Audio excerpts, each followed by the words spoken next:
Check 1, 2. There I am. Welcome in, everybody. Today, our latest live broadcast is what's the date? It's January 11th, 2026. I'm your host, Gary Holzman, and well, that's a great way to start off the show, wasn't it?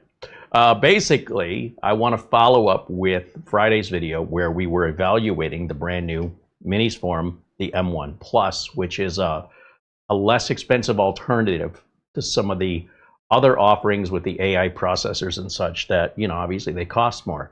So here you can get a machine that's not a budget machine in the sense of what we traditionally think of as budget, which is entry level, lower power. This is a 12th gen i5 with 32 gigs of RAM and a terabyte of storage. One of the issues we had right out of the gate was the updates were taking forever.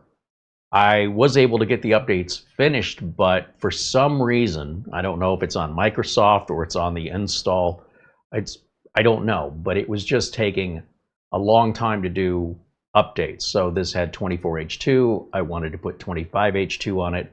We went to dinner, we came back, this thing was still only at like 10%. So I let it sit another hour. So after 2 hours, it was still downloading and installing 25H2. And I just let it finish, right? Because if I'm not live, what do I care? The reason I mention this is that if you experience the same issue with your own computer, well, you can just leave it be if you're patient. It will eventually get through it. I have no explanation at this time why sometimes computers do that. I will say, however, you always have the option of just reinstalling Windows on a brand new machine. Sometimes it's faster to just throw the latest 25H2 version of Windows 11 on here than to try and go through all the updates. So I thought today we're going to look at the test results, because once the test was finished, I was definitely going to run the tests on both Crystal Dismark and on the Cinebench to see what kind of scores we get. So I thought, I'll just screenshot those, show them to you today, and then we're going to go through how you would wipe this out and reset it. And this works the same for laptops, desktops, any mini PC. The same steps apply regardless. So I thought we'd go through that today to show you so that you can determine if you just want to do a fresh install for any reason, or perhaps you had the same scenario with me where you're waiting and waiting and waiting.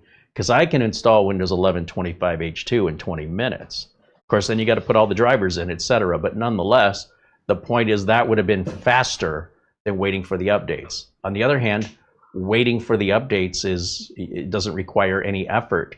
So I could just ignore it and do nothing, and it'll eventually take care of itself. Or I can give it my time and attention and push it along and get there faster if I want to be more involved. There's no right or wrong here. I just want you to know you have options, and especially when a machine is brand new like this, it's not like you're going to lose anything in resetting it. So we're going to go through that today. Now, I want to thank our friend, of course, Buster, for his Super Chat contribution prior to the show. Also, a shout out to our friend Charlie Purdy with an Amazon gift card also prior to the show in lieu of a Super Chat. I hear Mara opening boxes. Did we get something? Yeah. Oh, I think she's got a big old bag of cat food. I'm trying to figure out what is so loud and big and sounds heavy. All right, they know right when to deliver, don't they? So in any event, we're going to fire this up right now. I've got it all hooked up and ready for you so we can go through the process of getting Windows installed. Download it, creating a Windows Media installation. And there's a few things you want to be prepped for. Primarily, you want to get the drivers for this before you need them. You need to be aware that a lot of new computers, they have modern network interface cards that do not have drivers built into Windows 11 at this time. Meaning that once you reset it, you will have no internet access. And without the internet access, how do you get the drivers to get the internet? So I have an alternative solution, of course, that you've seen me use, which is just using one of these $15 USB to network adapters that don't require separate drivers. These drivers are built into Windows, and that at least gets me back to get the drivers. But if you know you're going to reset the computer, and the computer is otherwise working, Or one of the first things you can do when you buy a new computer is go and back up those drivers immediately and put them onto a flash drive somewhere. So what we can do is use, I've got a 16 gig flash drive here. So once I show you the benchmark results that I've got screenshots of with results, we'll use a blank, this is a 16 gig, but 8 gigs or larger will work. And we're gonna download Windows 11. We're gonna use Rufus to make this media CD. We're gonna copy the drivers from this unit, which we're gonna download from Minisforum, they're free, and we're gonna put it on here. Then we're gonna boot from this, on this unit, we're gonna install Windows 11 without internet access. I guess it won't matter on this unit because there's no drivers anyway until you put them on. Then we'll copy the drivers back off of this onto here. We'll install the drivers. There's a couple of reboots you'll have to do. And you won't have to put your product key back in because this ship's already activated. It'll stay activated. So nothing special you need to do there. Then just get whatever updates exist from the latest Windows to what's current, which isn't that much. And that's pretty much it, customizing it the way you like it. I like VLC on there. I like Uncle Carrie's Windows 11 Optimizer. You know, these are just preferences. And the whole thing takes like maybe an hour in total with everything complete versus me just leaving it and going away for, you know, for it to take 2 hours to do a simple update. And I can tell you once I did that and then I went to Windows Update, everything worked like it's supposed to. So did something change on the Windows Update server during that time? Or is there something on the machine that was kind of not prioritizing those updates? I really don't know. And it doesn't really matter because like I said, it's just a choice. Leave it, walk away, or push it through. So since leaving it and walking away requires no education and no skill, there's nothing for me to demonstrate here. But if you want to reset it, and again, it doesn't matter if it's a mini PC, a laptop, a desktop, what I'm about to show you applies universally to all of them. Now, if you're running an older operating system like Windows 10 or something that's not Windows, these steps will not apply to you. Okay, so when you get left behind, you know, and you want to know how some old, you know, obsolete technology works, especially if it's not supported. Windows 10 is still supported, but if you're using a Windows 10 computer, these steps are similar, but depending on the manufacturer, the ease of which to get the drivers, or you know how many drivers are built into Windows 10 for that unit now that it's old, may not be as big of a deal as something much more modern, where a lot of the drivers like Intel chipset drivers, video drivers, and especially network card drivers on modern network cards, like this is 2.5 gig network cards, those are not built into Windows typically. You have to put those on by hand. So how do you do that if you don't have any internet access? That's the loop. So you make sure you get them ahead of time, or you have another computer you can pull them from, or you use a USB network adapter cable for $15. It's not like they ever go bad. Buy it once, stick it in a drawer, and if you just need it temporarily for resets, there you go. All right, so with all that, let me say hello to everybody joining us. A quick shout out to our friends over there at VIP-URCDKEYs. These are the folks that I use when I go and buy Windows and Office product keys. I need to make sure they're legitimate. I need to make sure I'm competitive in my pricing. So I can't afford to, you know, pay ridiculous prices and then suddenly my prices to my customers are too expensive. They'll take their business somewhere else. I also can't afford to sell keys that I can't get support for. So if the customers have problems, again, that falls on me. It makes me look bad. So to protect my business, to protect my integrity, to make sure my customers stay happy, I go to VIP-URCDKEYs. This is where I buy my product keys. This is the price I pay. I do use my own coupon code to save 25% off of that price. You are paying exactly what I pay. There is no other computer repair shop that I'm aware of that will expose to you who their vendors are. But I believe in full transparency and I believe in honesty, and I want to just share with you because I want to treat you no differently than my real, actual in-person customers. So I want you to get the same information, and I'm just as upfront with them with regards to how I bill them for Windows, so they know, yeah, I'll make a few dollars on it, but they can see I'm not, if anything, they can see I'm undercharging them for it. So if anything else, it can at least endure what I hope is goodwill to show people that my sincerity in trying to save them money and without cutting corners with questionable products, sketchy products that I will stand behind 100%, even at my own cost if need be, is a peace of mind they're just simply not going to get anywhere else. Not that I'm aware of. So our thanks over to the folks at VIP-URCDKEYs for extending this offer to our audience. And if you're looking for a key and you want to make sure it works, they offer 6 months of free support after the sale. And Microsoft has disabled phone activation. So if you've ever bought one of those shady keys online that required you to use the phone to activate it, those will no longer activate. Just so you know, you have to do all that online only. If your computer does not have any internet access, you can no longer, as of January 1st, 2026, you can no longer activate Windows or Office. Microsoft has removed offline activation. It is off the table. So if you don't want to mess with that and you want an online activation that works like it's supposed to, then buy from a legitimate key seller. But that doesn't mean you have to spend a lot of money for that reassurance, okay? So just so you know, take that information, do whatever you want with it. Don't be surprised when you need to activate Windows over the phone, and it won't do that anymore, or Office. And that means it's time to buy a new copy of Windows or Office. And if you go here and buy it, you won't deal with that.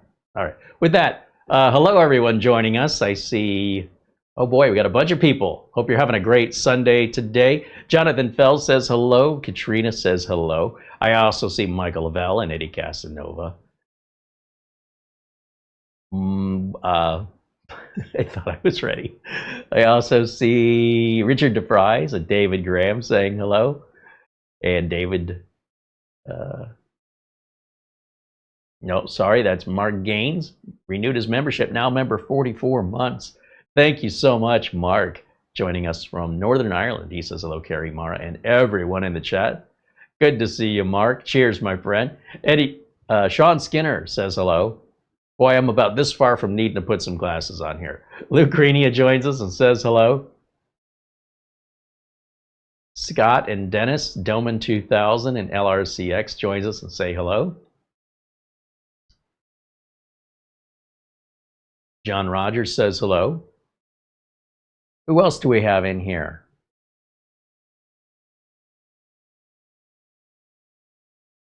What the heck in the chat room says hello, along with Brian Weber.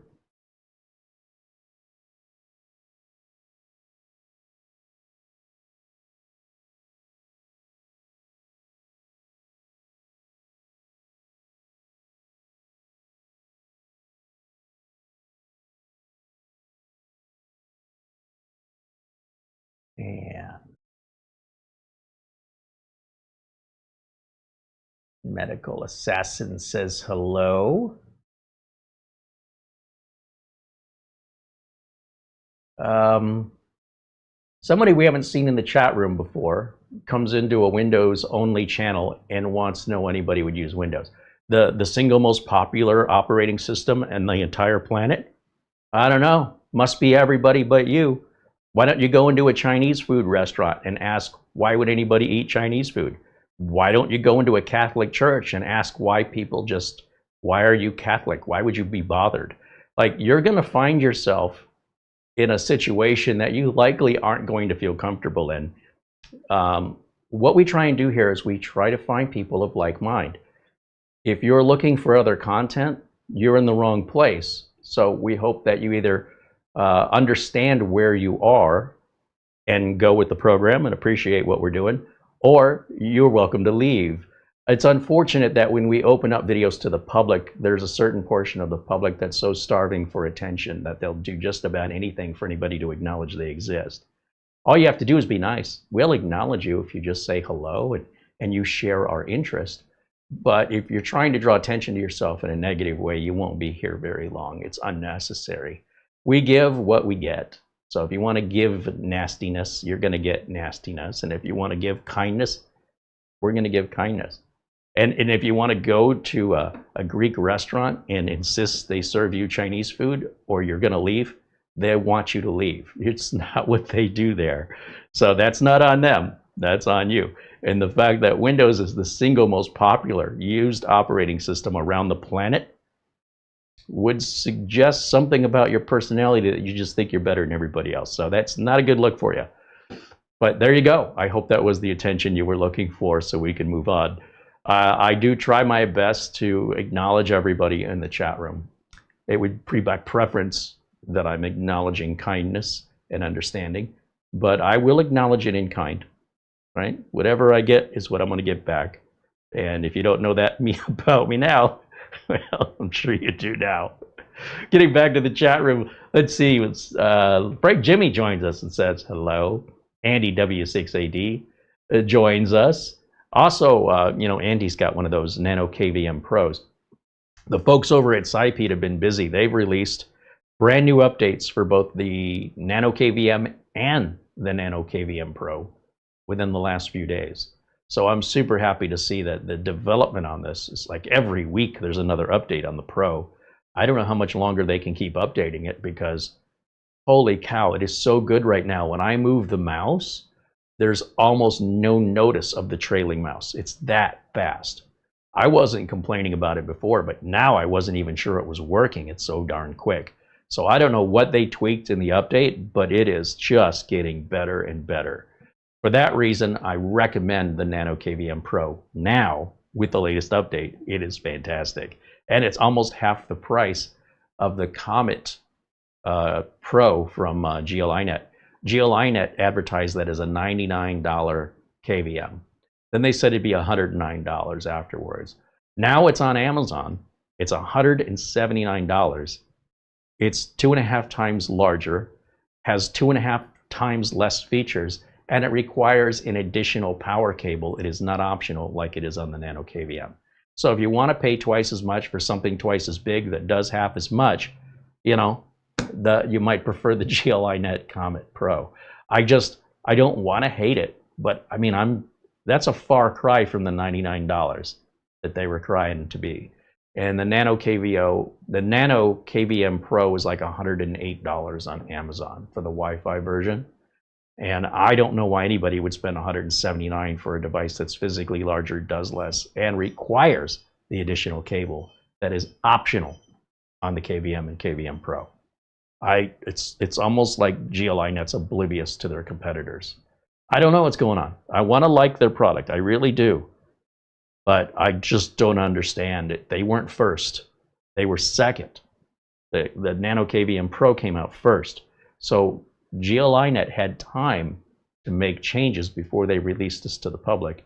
But it looks like they stuck to their guns and released a product that it falls short in so many ways, including price, physical size, and that, requiring that power cable just completely ruins it for me.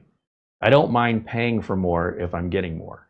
Or if the GLINet was $99, okay, it may be worth it.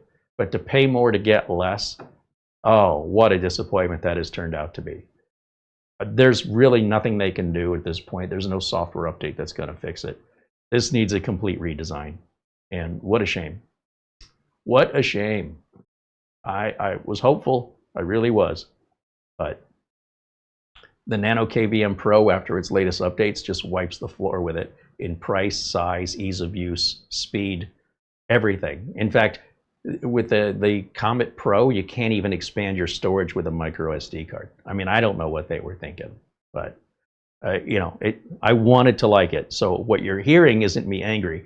You're hearing me profoundly disappointed that this company can make so many bad decisions, especially after the first one. So there you go. It is what it is. Let's see. David Graham. Oh, yeah, we said hello to David. We have Nicholas Barlow joining us and says hello. Phil Stott says hello. There's Charlie Purdy, Viper.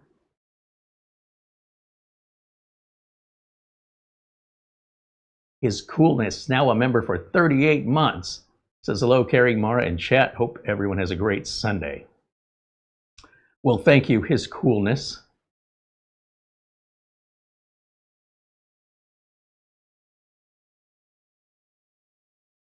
Artist Book 4711 says hello from Nicholasville, Kentucky. Welcome in.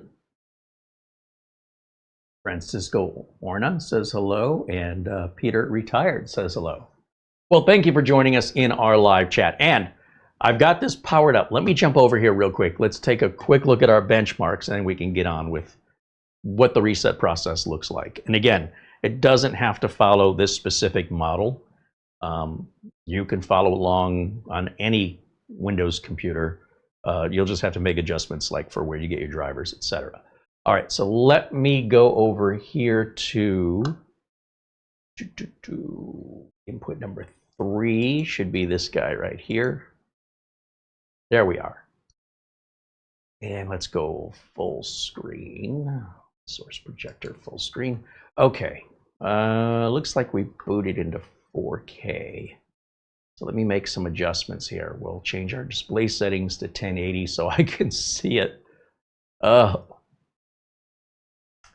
That 1920 by 1080 is just too tiny. All right, that's looking better.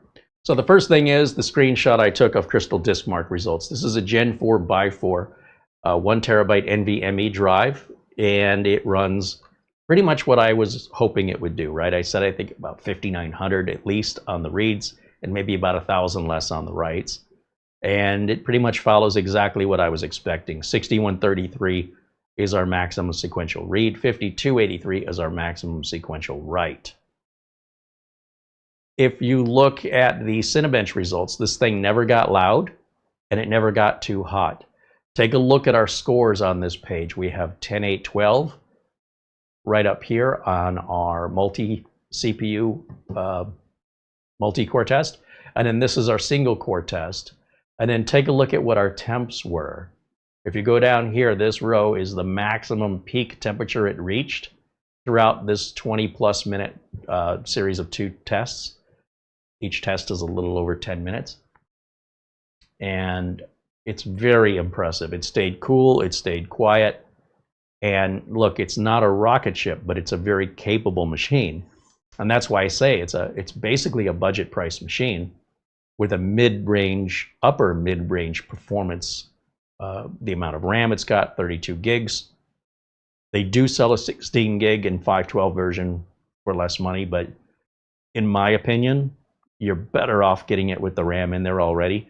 Trying to buy RAM today is going to be a lot more expensive for you as a consumer than it is going to be for a large PC manufacturer who's buying it in bulk by the crate. So if you want to save money and make sure you have compatible RAM, my advice to you is make sure you buy the machine with the RAM and storage already installed. Unless you have spare RAM laying around and you want to roll the dice and hope that there's no compatibility issues, that's on you, but just set your expectations accordingly. Now what we want to do, if we're going to reset Windows on this, first of all, I want to show you. We've got everything in the device manager here, okay? And we can back up the drivers ourselves. My Windows 11 optimizer will do that for you as well. Or there's a PowerShell command you can use for that. We've got other videos that focus on that. But today we're going to assume you've got nothing. And in fact, we can even assume that your drive is failed or is virus infected. And so you're going to have to go to a different machine unless you do this ahead of time.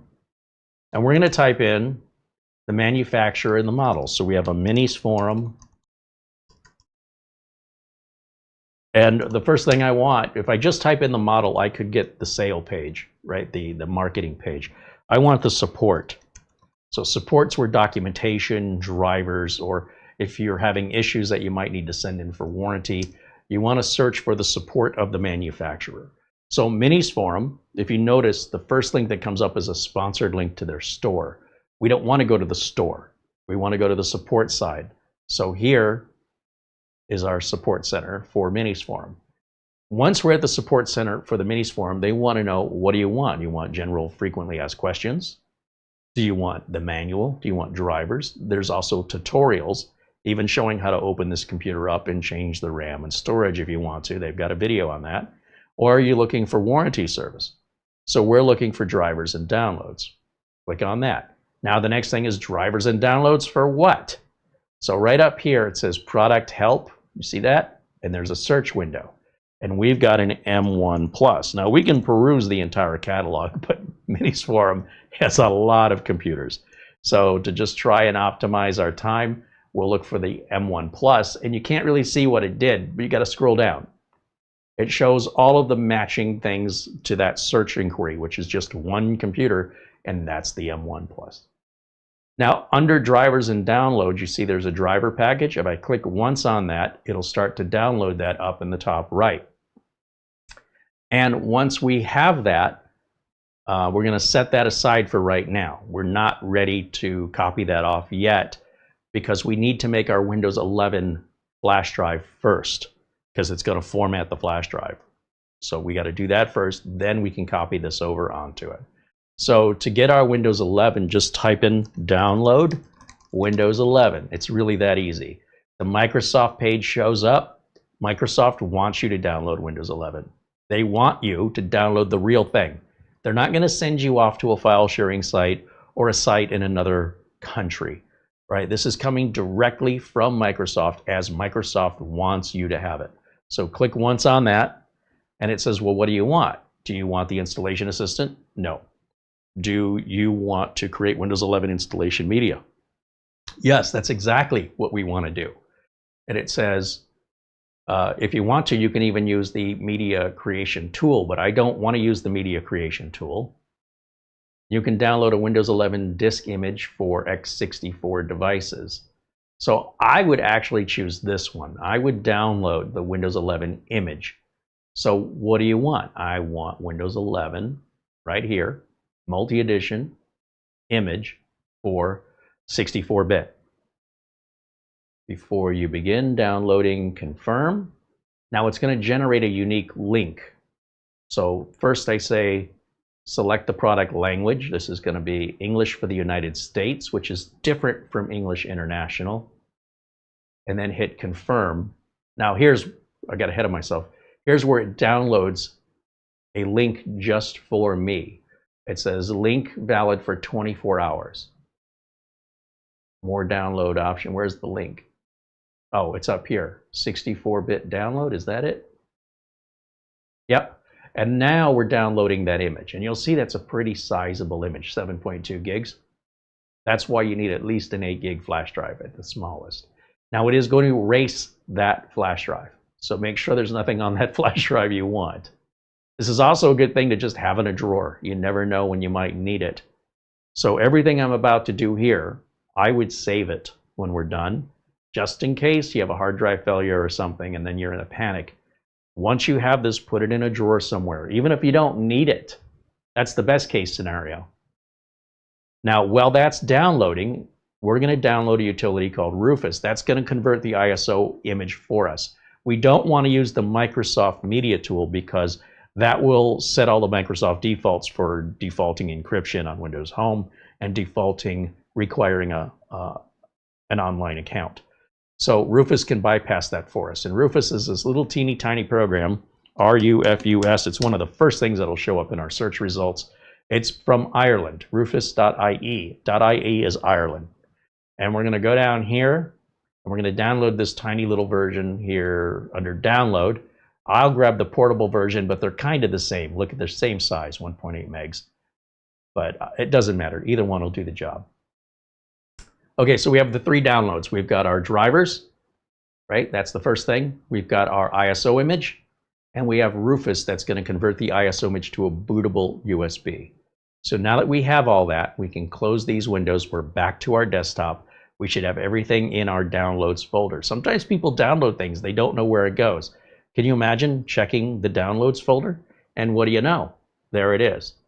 Now, as you can tell, I've already done this before, and you can see this is the drivers that are included with the inside of that zip file. Okay, and I'm just going to delete that to try and keep us on track here. So those are the 3 files that we've got. Now I'm going to take, let's go back over to camera 1 for a second. I'm going to take this flash drive and I'm going to verify there's nothing on here I need. I'm going to plug it in. This is a very fast flash drive, but only if I plug it into a very fast flash port. So those ones in the back are about 10 times slower than the ones in the front. If you just have a cheap flash drive, it probably won't make any difference. This is a more expensive flash drive, so things happen for me faster. Time is money in my world. So either way, just set your expectations accordingly. If you buy a fast flash drive and you plug it into a slow USB port, that's on you. Okay. So with that plugged in, let's go back to the desktop. And we're going to come back over here. And I think this flash drive is blank, but let me just verify. If I go to the 16 gig, should show that nothing is on it. Yeah, it's empty. And if it wasn't empty, I just want to make sure that I don't have to delete anything. It's gonna delete automatically, but I definitely want to copy anything off, you know, that I don't want to lose. So we're going to go back to the downloads folder, and we're going to pick Rufus here. That's where we're going to start. And it says you want to run that. Yes, you'll see I'm not installing Rufus. I'm simply running Rufus. You want Rufus to check for updates? Sure, why not? I don't think there are any. And it says if you only have one flash drive installed in your computer, which I strongly recommend, then it automatically finds the proper drive by default. Okay, if I have multiple USB drives installed, then things can get confusing and you can make a mistake. Let's see, Rufus has found an updated version of the database files. Do you want to continue? I'm going to say no on this for right now. The database files allow you to hit this little down arrow. This is a little tricky because when you bring your mouse over here, you see the whole thing lights up in blue. But really the right side of it with the down arrow is a separate button. And that's another way that you can download popular images. See, now it says download. Then move the mouse just a few millimeters to the left and hit download. And you're going to get a list of downloads such as Windows 11, actually Windows 10. And then if you want to boot to a UEFI shell, these are all bootable images. However, I prefer to get my Windows directly from Microsoft, but this is an option if you want to explore it. It's kind of hidden. You wouldn't know that that was there. As I mentioned, I'm accustomed to a button like if the download button is separate from this little down arrow, then one should light up and the other one shouldn't. When they both light up at the same time, to me that's an error in the programming. And I talked to the creator and he basically said I'm an idiot. So there you go. He didn't actually say I was an idiot, but if you read between the lines, he absolutely refuses to believe he's done anything confusing, and that if it's confusing, it's because people don't understand how programming works, and he's not going to accommodate stupidity. That's more or less what he said. I can't disrespect him for that. I mean, if he wants to be strict, he can be strict, but he could have very easily made this so that one button lights up and the other button doesn't, to signify those are two different buttons. And his attitude is just read the directions, moron. So okay, that's fine. And he's not wrong, but he certainly didn't appreciate my suggestion. All right, so it's got our drive up here. First thing we let boot selection. Boot an ISO image, yes. And normally this doesn't say download, so I got to go back to that little arrow, put it back the way it was to select, because that's how it would be if we didn't change anything. Keep everything simple, right? So just leave that as select and press select, and then point it to the ISO image, which is right here, Windows 11 25H2 in English, and that's what we want. Just give that a double click, and it fills in all this other information, which you can just leave all alone. I don't recommend you make any further changes unless you want to get different results than what I'm going to show you. It is literally that simple unless you want to make it complicated. Here's the deal. When you hit start, Rufus recognizes that that's a Windows 11 installation image and can modify some of the default settings that are well within allowed Microsoft parameters. This is not a hack. In fact, you could do this yourself by editing the Windows installer and customizing a custom XML file, for example. That's within the rules, and Microsoft fully accepts that, and there aren't going to be any long-term consequences from that, like other registry edits you'll see recommended online. So by default, it's checking these first two boxes. Remove the requirement for RAM secure boot. No, I think this is foolish. Anybody who does this gets what they deserve. So this change right here, This goes against Microsoft policies. And if you want to go against Microsoft policies, that's your consequences, not mine. So I think it's a mistake. Once again, I'm sure the creator will tell me I'm a moron, but I think that's a mistake and it should not be turned on by default. Remove requirement for an online Microsoft account. Now, yes, this should be turned on by default. I'm good with that one. Create a local account name. So if you want to not have to enter your account name every time you set up Windows, you can predefine it here. I always set up Windows differently for different people, so that doesn't interest me. If you're always setting up Windows for the same region, it's always going to be England or it's always going to be America or whatever, you can set up your region right out of the install so it doesn't ask you. Again, I sell computers all over, so I don't ship them outside of the country. I suppose I really could set that, but I'm not going to because I don't mind clicking the mouse to set a setting. What I do mind is not having the option available, like not being able to create an offline account. So this is going to enable that feature. Let's see, disable data collection. No, I want to go through the data collection. I want to see how it's set. I like location settings on, so I don't want that. Disable BitLocker automatic device encryption. Absolutely yes. I don't think any kind of encryption or BitLocker should be enabled by default without user consent. So therefore, I want that on. I want this checked and this checked. And with regard to use Windows Certificate Authority 2023 signed bootloaders, requires a compatible. I don't even know what that is. So these are the only two boxes I check. I know these are 100% safe. I know that Microsoft has no problem with either one of these settings. It will not have any long-term consequences that perhaps checking that first box will likely have at some point. So with that, I just click OK. Those are my options. And it says, hey, we're going to erase everything on that 16 gig flash drive. Yeah, of course, go ahead. And right now it's creating our Windows 11 boot media. And this is a fast flash drive. If you're using an older, slower flash drive, because hey, it was $2, yours could take 4 to 6 times longer, but that's okay. Just know what to expect. If you bought a fast flash drive and it's still taking 6 times longer, it's because you plugged it into a slow USB port. So set your expectations accordingly. You get what you pay for in this world, and you got to know how to use it. Now, once this is done, the second thing I'm going to do is I'm going to copy the driver, the zip file, over to the flash drive.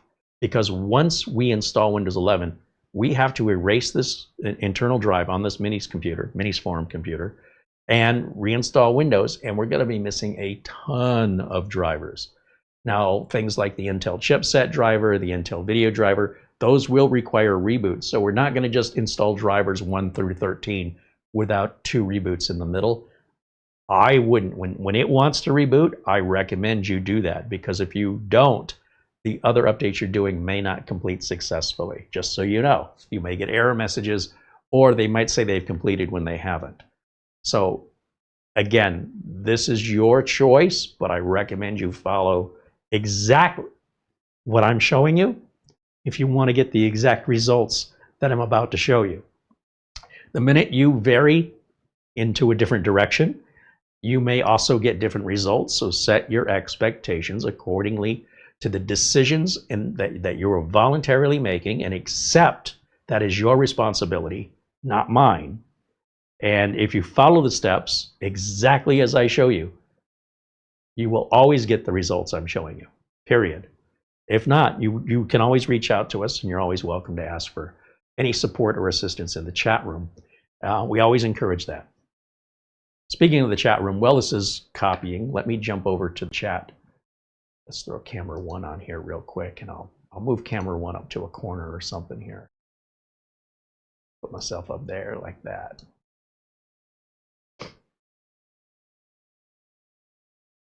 Let's see what I'm missing. I guess I will get my glasses on. Some days my eyes are better. Today ain't one of them. Today's not my day. Where was I in the chat room here?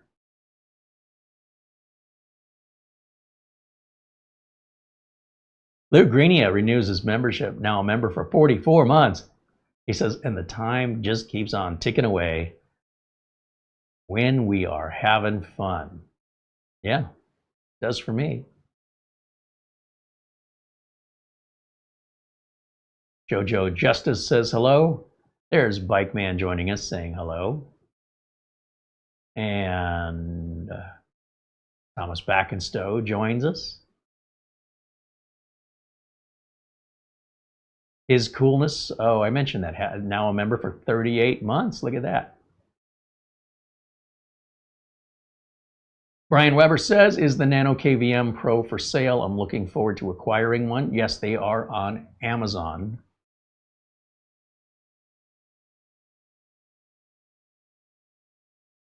What's the copy doing? Is it done? Oh, it says it's ready. See, that's already finished. Let me get back to the chat in a second. Let me get back to this so we can start it off. So let me go back to full screen over here on my side. So it says here it's ready. See in the green? You don't get a pop-up or anything. So I'm going to hit close. Okay, then I'm going to take the zip file here. I'm going to right-click and copy it. Go over to the drive that this is our Windows 11 media installer, and I'll just paste it anywhere in there. It doesn't even matter. So make sure, if I was just using an 8 gig flash drive, I might not have enough room for this. So that's why I'm using a 16, because that's the next size up from 8. So you're either going to be a little short or have a lot extra. But that way, if I fail to do this, if I forget, then I'm going to have to use another computer that's online, because I won't have any internet access without the internet driver, without the network card driver. The network card driver on this particular computer is not built into Windows 11. Or if you have one of those USB to network adapters, those don't require separate drivers either. And that's another way you could just get yourself online to download the drivers. So hopefully you've got all this done ahead of time. That's it. We're all done. So we're going to erase everything, and we're going to start all over again. So I'm going to hit start and restart. And when this comes up, I'm going to start pressing the delete key. I don't know what that's all about. Intel graphics driver. I'm going to start pressing the delete key after the restarting. When that word restarting goes away, that means the system is rebooting. So right about now, just start tapping delete. You don't have to press it rapidly, just about once every second or two. And it could be F2, it could be F10, it could be F9. Depending on your computer, this may change. But delete is the most common way to get into a BIOS. So I'll just keep tapping on that. And then we get into the Minisforum BIOS screen, which once again, if I get rid of camera 1 here, you can see full screen. And what we're looking for, and you may also see in the bottom right corner boot options. Instead of setup, you might choose boot options instead. But this brings us to every option by hitting delete. And what I want to do is I want to go to the BBS menu, and I want to select this drive right here. The SanDisk Extreme is my USB drive. Click once on that, and now when the machine restarts, it's going to boot from the flash drive, or make the attempt, instead of booting from the internal NVMe drive. And you'll know, because the desktop won't come up, a setup screen will come up if you did it correctly. And there it is. So now we're going to hit next. Keyboard method is US. Next. I want to install Windows 11, and I agree that everything will be deleted on my mini computer, not on the flash drive this time. Now everything is going to be deleted on the mini PC. Next.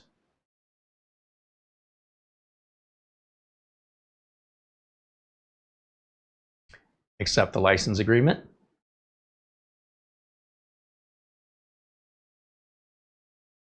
Okay, you see disk 0?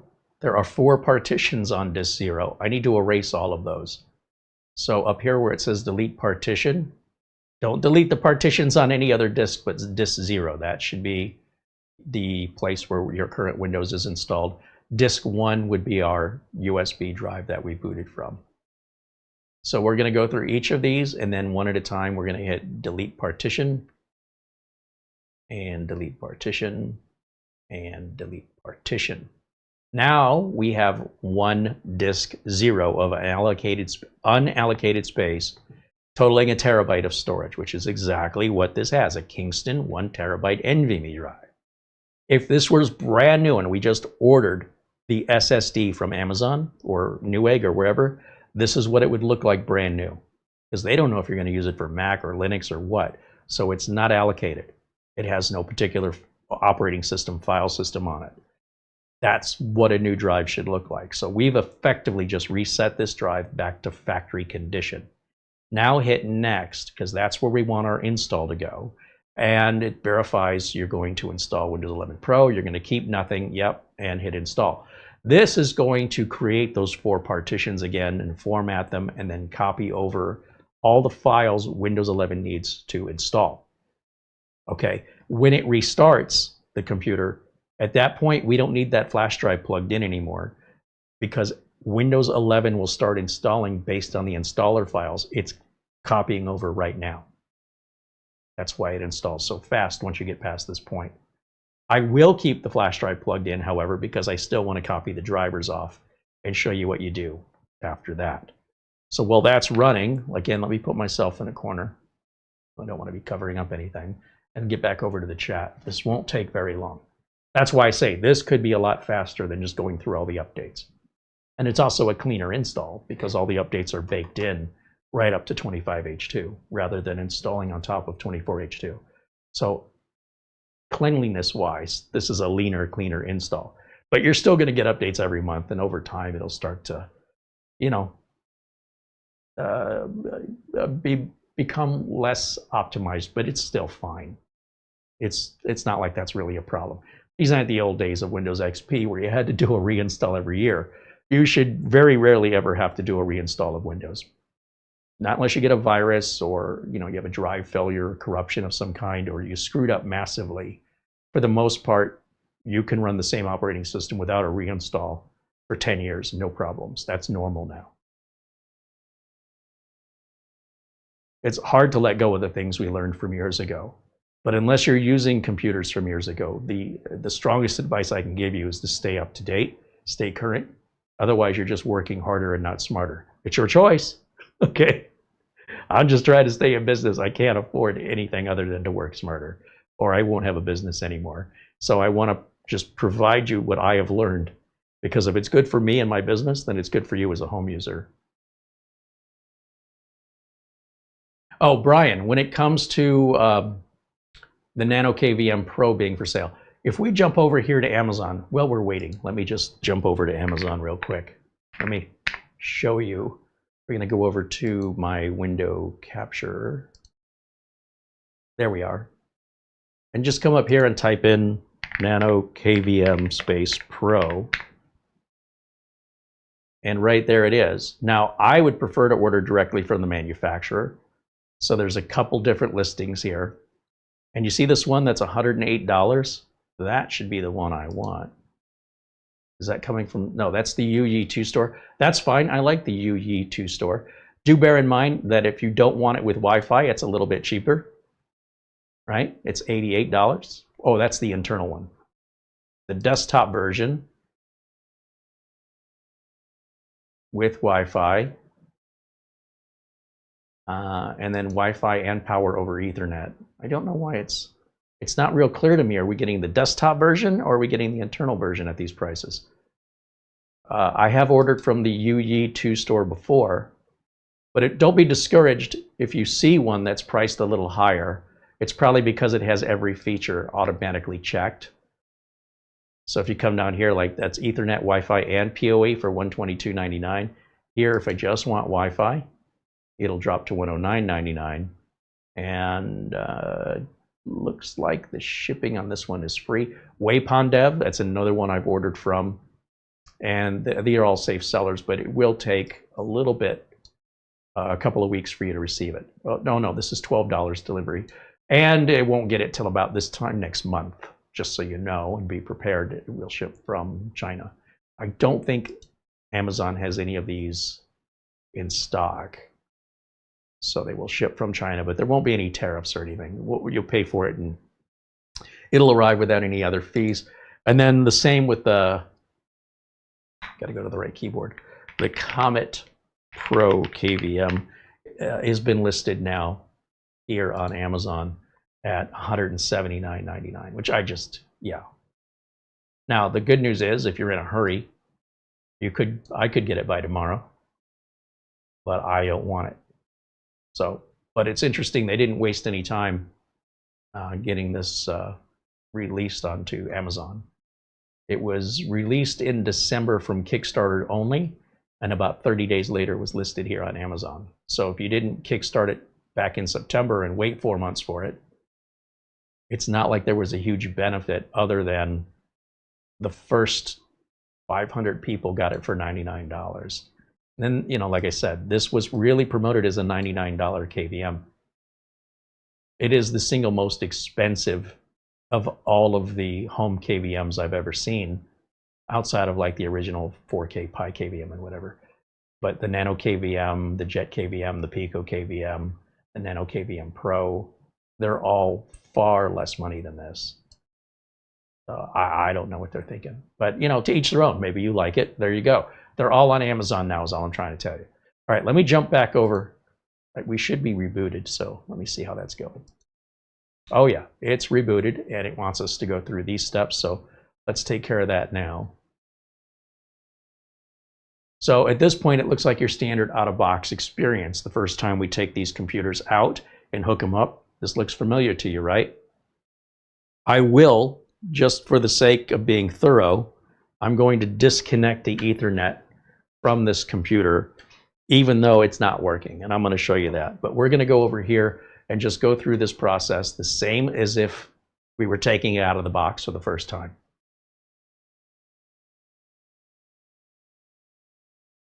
Right here, this I don't have internet, that's part of the things that Rufus enables me to do so I can create the offline account, which I will call user. And then I like to leave the password blank and then it'll boot right to the desktop. Now that should lead us to our privacy settings, which again, Rufus can alleviate these, but I want my location settings on and I will turn the rest of this off. And I don't mind clicking these little buttons. What I would mind is not having this offered to me by presetting it in Rufus. But the idea that I don't have to like drop to a command prompt and do a bunch of steps like you do with the offline account, that's a different thing entirely. That's why I want Rufus to take care of it. Same with the automatic BitLocker encryption. I don't want to have to decrypt the drive after the fact. I'd like it if it were never encrypted to begin with. That's why those are the only two boxes I check with Rufus, and I recommend you do the same. But your consequences are for you to deal with. All right, I'm going to hit accept. Otherwise, we're ready to go on this. I think there's just the processing of those choices, and it'll get us to the desktop. Now, once we're at the desktop, I want to copy the drivers off of the flash drive, which is why I have not unplugged our flash drive yet. And I'm going to put them back in the downloads directory just to be consistent, as that's my OCD, as if we had downloaded them. And I'm also going to show you the device manager. With these brand new released computers, you're often going to have a ton of devices that do not have built-in drivers in Windows 11. If you want to play with the latest and greatest, you got to know what you're getting yourself into. If you feel that that's beyond you or more complicated, like I said, when you order the computer, they're already installed unless you order a bare bones version where you're providing your own storage and your own RAM. You would then also provide your own OS and go through these steps I'm showing you now. If you order it with the drive and the RAM already in there, the drivers are already put in for you. But don't think that Windows 11 always provides drivers. It's mostly for older hardware. Whenever there's newer, the latest and greatest hardware, it's going to be a year or so before those drivers are included in Windows 11, and possibly longer. But you shouldn't be dependent on Windows to do things for you, because none of this stuff is rocket science. It's very simple and it doesn't take very long. And let's see, we're going to go over here now to the yellow folder, and we're going to go to the USB drive, which is right here, and we're going to right click on that zip file, choose copy. We're going to go to our downloads folder and hit paste. Okay, and again, it's a fast flash drive, so if yours is going slower, that's because you bought a cheaper, slower flash drive, or you've got it plugged into a slower USB port. So again, set your expectations according to the decisions you've made. Now, if I go over to that yellow folder into the downloads directory, it should be there. and then I can double click on that and hit extract all and extract. Now while that's extracting, it'll just take a minute. I'm going to right click on the start menu, go to the device manager, and I want you to see just how many devices in that device manager. Let me close these windows. See, both Ethernet controllers, the Wi-Fi adapter, the SM bus controller, the serial I/O, the Intel chipset, all of that is missing. Sound, I think even the sound driver is missing. That's a lot of missing drivers, but we have the drivers. So to put the drivers in now, I'm going to go back to the downloads folder. This was the original zip file, which I don't need, it'll just confuse me. This is the extracted folder, which once opened, you'll see everything is numbered here. I think if we sort this by name, we can start with number 1 and work our way through. What's interesting is it says Intel Wi-Fi and Intel Bluetooth. I don't think we need these because you see it says MTK Wi-Fi and MTK Bluetooth. This is if your computer came with a MediaTek, and this is if your computer came with an Intel Wi-Fi NIC. So we know we have the MediaTek Wi-Fi, and whatever the Wi-Fi is, the Bluetooth is. So MediaTek Wi-Fi and Bluetooth driver here. Some of these units come with Intel, some come with MediaTek. I don't know if it's based on supply or what's available at the time. It will not hurt you to put both sets of drivers in, but that's what they are in case you're curious. Let's start with the chipset. Double click, set up chipset. Yes, we want to run that. And yes, we want to run that. We'll hit next, accept, and install. This is a relatively quick install and a very critical one when it comes to CPU performance, reliability, and security. So even if you haven't done this in a long time, for you to just install an updated Intel chipset driver on your computer is highly recommended. You just type in download Intel chipset software into your Google search if you have an Intel-based CPU. If you have an AMD-based CPU, go to AMD's chipset driver download, and it'll ask you what chipset you have and download your chipset driver. If you don't ever recall doing it or you haven't done that in over 6 months, you are likely not getting the latest security and performance out of your computer. Now, this is one of those updates or driver updates that needs a restart. Let's go ahead and restart it. Now, because we didn't change the BIOS, all we did is temporarily boot to the flash drive one time rather than permanently change the boot order. I don't have to worry about leaving that flash drive plugged in. It's always going to boot to the internal hard drive first. Unless the internal hard drive goes bad, corrupt, it dies, then the second thing it'll try to boot from is the flash drive if I leave the flash drive installed. But this way, I'm in no hurry to remove the flash drive. I can leave it or take it out right now. It doesn't make one difference either way. The system will always try to boot from the internal drive first unless I was foolish enough to permanently change that. What I did was temporarily told it on this boot only by going to the BBS properties. Just on that one boot, boot to the flash drive that one time. That way I'm not making any changes that I have to go back and change again in the BIOS. Just trying to keep life simple. With that being done, we're going to go back to our downloads folder. We're going to go to number 2 here. The serial I/O is another important one. Look for a file called install. Just double click it, hit run, and yes. And it's going to install in an old school command prompt way. Go back, go to number 3, Intel DPTF, double click, install, run, yes. Go back, let's go to number 4, install, run, yes. Installing the Intel Management Engine driver. See, all these are pretty quick. Okay, graphics. This is a bigger driver, so set up graphics. And this will require a reboot when it's done.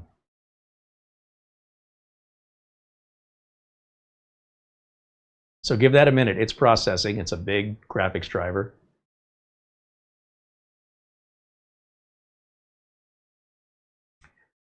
And user account control says, do you want to allow it? Yes, I do. And we're off to the races. So of all the drivers you've got to install, the graphics driver, even if it's AMD Adrenalin or if it's NVIDIA, Or if it's Intel, they take a little bit longer to install. That's just normal. And we get the normal setup here, just no differently than you would if you downloaded this directly from Intel, which is an option for you as well. It's just whether or not you want to work harder. Don't let me stop you, but like I said, in running a business, I'm trying to get things done the right way as quickly as possible. I don't want any callbacks, and I don't want to have to spin my wheels repeating the same thing 3 times, or that's all losing me money if I do that. All right, license agreement, we're going to accept it. Do I want to be part of their computing improvement program?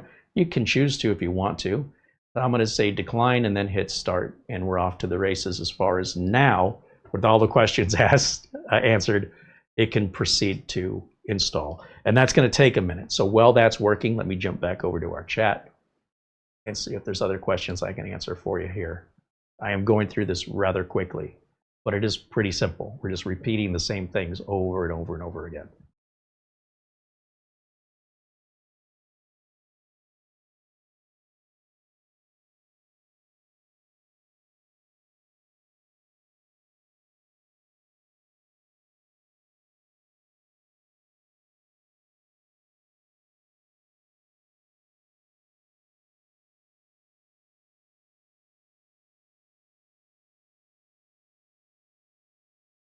Tech Smart Computer joins us and says hello. There's Dennis saying hello. Welcome in.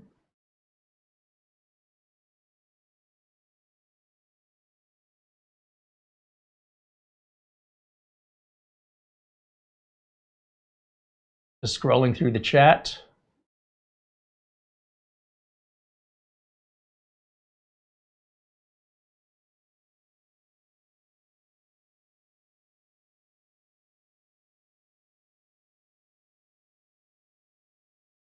Brian Weber says, thank you. I wasn't sure about the vendors on Amazon.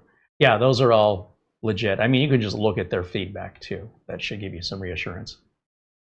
Tom Jackson joins us and says hello.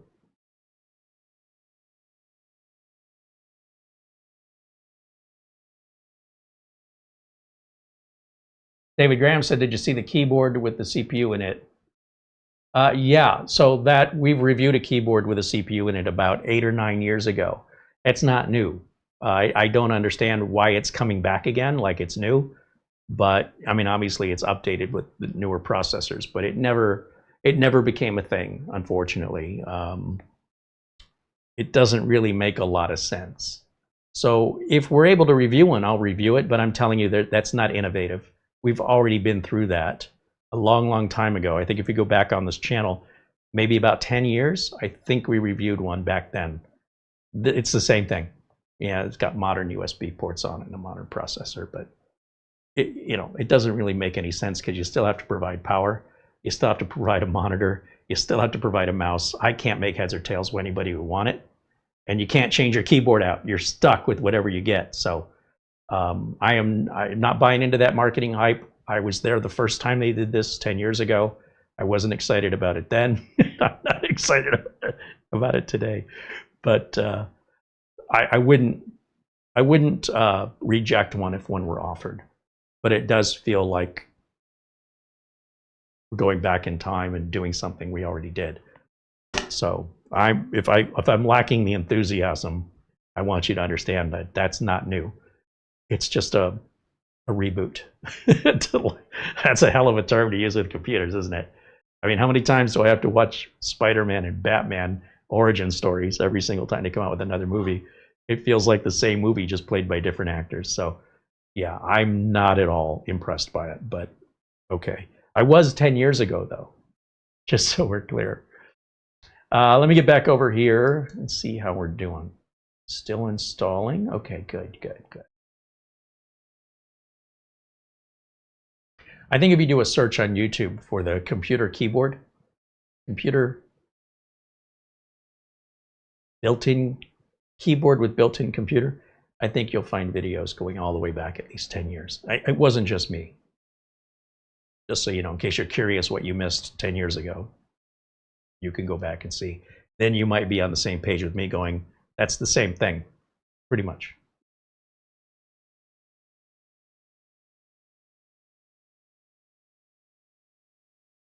Morton Bob said, I'm surprised Windows doesn't have the drivers for those Intel NICs.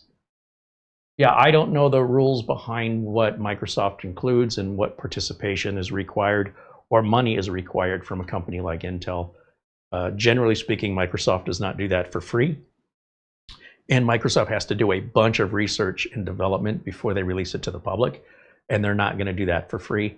Everything has to be tested very thoroughly before Microsoft will include it. Somebody's got to pay for that. And they've got other things to do. So even if that was already set in stone, they haven't gotten around to it yet because they're backed up. They got a backlog of other drivers to add. In time, I'm sure it'll be added. But for now, just know that that's not unusual. If you're buying a modern computer, if you want to buy something a little bit older or a few generations older, then likely, like if this had 1 gig networking on it, for example, probably wouldn't have to do it. But who cares? It's like a nothing deal. It's like so easy and free and minimal. I don't know why anybody would care. But be that as it may, let me jump back over to the full screen over here because it looks like we're ready to reboot. Yeah, reboot required. Let's go ahead and restart, and then we'll finish those driver installs. Now, as I mentioned, we have a MediaTek Wi-Fi adapter in here, but they give us drivers for the MediaTek Wi-Fi and Bluetooth, and then drivers for the Intel Wi-Fi and Bluetooth. If you don't know which one you've got, you can just safely install all of them. But I do know that's MediaTek, so I can skip those 2 drivers. Normally, that wouldn't be a thing, but it is possible, and it's not uncommon, that a manufacturer may offer different network cards in the same model of computer. So depending on how yours was configured when you ordered yours, you may get one network card versus another. And they don't have a separate download because then that would make it very confusing for the end user. You just give them everything, and you can just give a blanket statement to say, put all these on. Don't even think about it.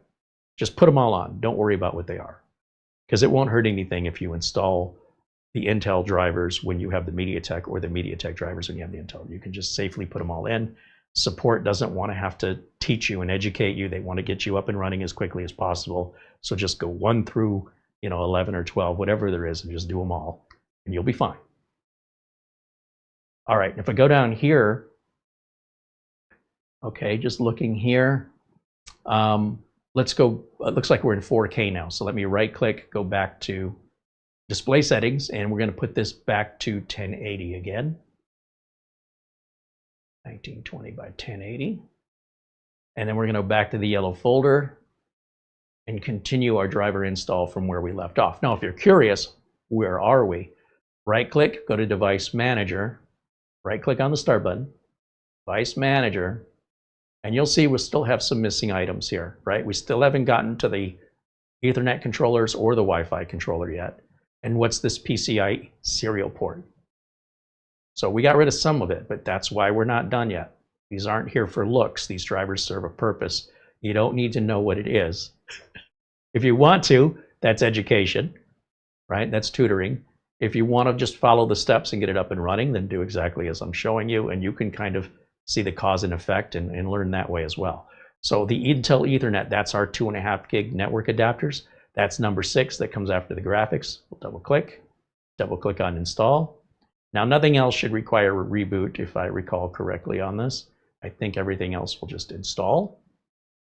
And hit the back button. We'll go to the MediaTek Wi-Fi adapter, hit install, run, yes.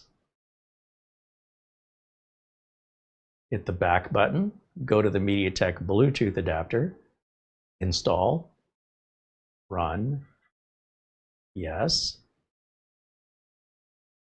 And hit the back button. Now, like I said, number 9 and number 10 would be if we had that card. We can install them. Won't hurt anything if we do. Or we can just skip ahead. We're going to put our audio, these are the audio drivers.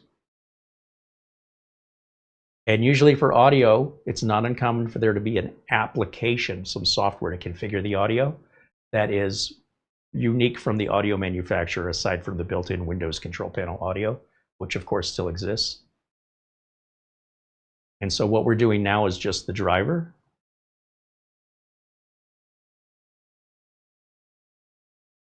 and then hit the back button, and we have one thing left, and it's the audio app.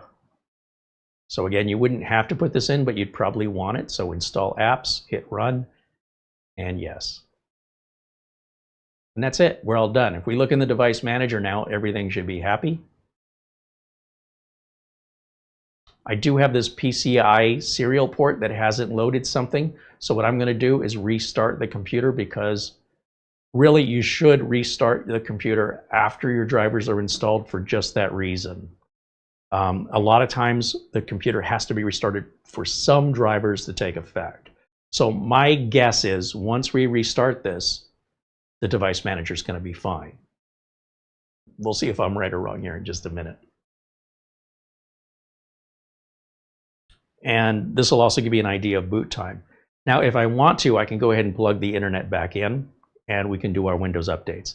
But I just want to make sure, before I go to the next step, that the steps I've taken so far are complete. I don't want to have any incomplete steps or make any assumptions about previous steps. I want to confirm what we've done is correct so far before we proceed into opening up another can of worms. So one thing at a time, and that helps our diagnosis, gets us to a resolution quicker. So first of all, just rebooting is a pretty easy thing anybody could do. Does that solve our device manager issue? It does not.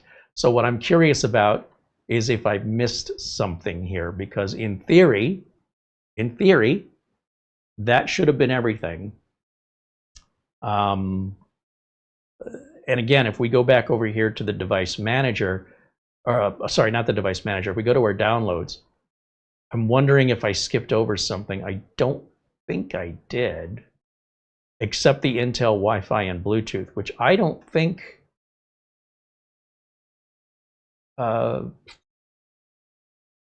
would be required here. Let's try it. Let me put the Intel Wi-Fi on here. Like I said, if you don't have it, it doesn't hurt to put it in anyway. It's not causing any problem. I just want to keep an eye on that serial port thing here to see what's going on. See, that did not fix anything because we don't have that component. Let's put the Intel Bluetooth on. Install, run. You notice I don't have to run any of this as administrator. I'm just double clicking on install. And you could say, okay, well, maybe there was a step here I've skipped over, one of these drivers. So what I can do is click here, and then right up here where it says update device driver, click on that, search automatically, and I will tell it to search, whoops, try that one more time. I'm gonna hit add drivers, browse my computer for drivers, and we'll browse to this downloads folder. So let's just go to the downloads folder and click OK. Let's see if it finds it. Unable to install your PCIe serial port. Windows could not find the drivers. I'm a little baffled, but let's do the next thing here. And that is, I'm going to go ahead and plug my network cable in. We're done with their drivers. I don't know what that last one is yet, but we're about to find it. I'm going to grab my, I'm going to grab my Ethernet adapter, and we're going to plug that into either of the two plugs here in the back. There's two 2.5 gig networking jacks back here. And so what I want to do, if you notice on the bottom right corner, we got that flashing monitor blinking. I want to check Windows Update to see if it's providing that driver, because I don't know what that is. And that's kind of taken me by surprise. Not the end of the road, and it's nothing to panic over. It may be provided to us automatically. But it just goes to show you that if anything doesn't work exactly as I'm showing it, because your computer's different, or you've done something different, it doesn't mean you have to start all over again. It just means that there's a problem that's unexpected. And, you know, like I said, maybe I skipped over something. So, you know, I could go back through and reinstall the drivers again. It's not going to hurt anything until I figure it out. Or maybe Windows will just fix it for me. So let's find out now that we have internet. I'll go over here to the start button. We're going to go to settings. And I'm going to hit Windows Update and check for updates. And while it's checking, you know, there's a few changes that I like to make while we're in here, which is if I go to my projector, I like to turn this on. Whoa. Yeah, we're getting a lot of stuff. But you'll see how much faster this is installing than on Friday. So again, whether that's a Microsoft issue, I don't know. Let me go back to my advanced options here. Advanced options. And I want to turn on this feature. I want to turn on this one. And I want to turn on this one. I want to verify any optional updates. There are 0 available. And I want to check to make sure the computer won't go to sleep on me while we're live. I'm going to edit my power plan. And yeah, that's set to 5 minutes. That's not good. We're going to change that to 2 hours. And we'll put the computer to sleep never, because we don't have batteries to worry about. And so using a sleep mode on a computer without batteries makes no sense. That's the Diet Coke with the Big Mac mentality, I guess. I don't know. Anyway, let's go back over to the update process. And this should install pretty quickly. We are getting some kind of drivers happening here. That may be that PCI device. I don't know what it is. I don't much care. I'm not worried about it yet. A lot of this should happen automatically, and having to deconstruct it clinically is possible if you just have a lot of time and you find that kind of stuff fun. If you're just trying to get a job done, I'd rely on the automated process, especially using the drivers from the manufacturer first and foremost over those provided by Microsoft. Now, if Microsoft has newer versions of any of those drivers, I will accept them. But just out of the gate, I wouldn't do it the other way around. But that's just me. You're free to do it however you want. I made a little mess back here. I knocked over some boxes. I got a little too close. Let me just put this stuff back.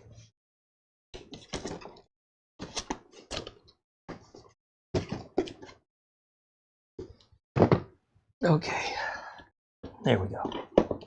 So hopefully I will have Subaru Mike's laptop in here soon. He wants a battery put into it. And I hope I'll have that video for you. Maybe not this week. I think he's got the flu or something, so I don't want to be anywhere near him. Give him a week at least to feel better before I go into germ territory. But we do have the battery, and that's part of what I just knocked over. And when we get his laptop, it should be an easy swap out. All right, if you guys have any questions for me, I'm certainly happy to answer what's on your mind here to the best of my ability.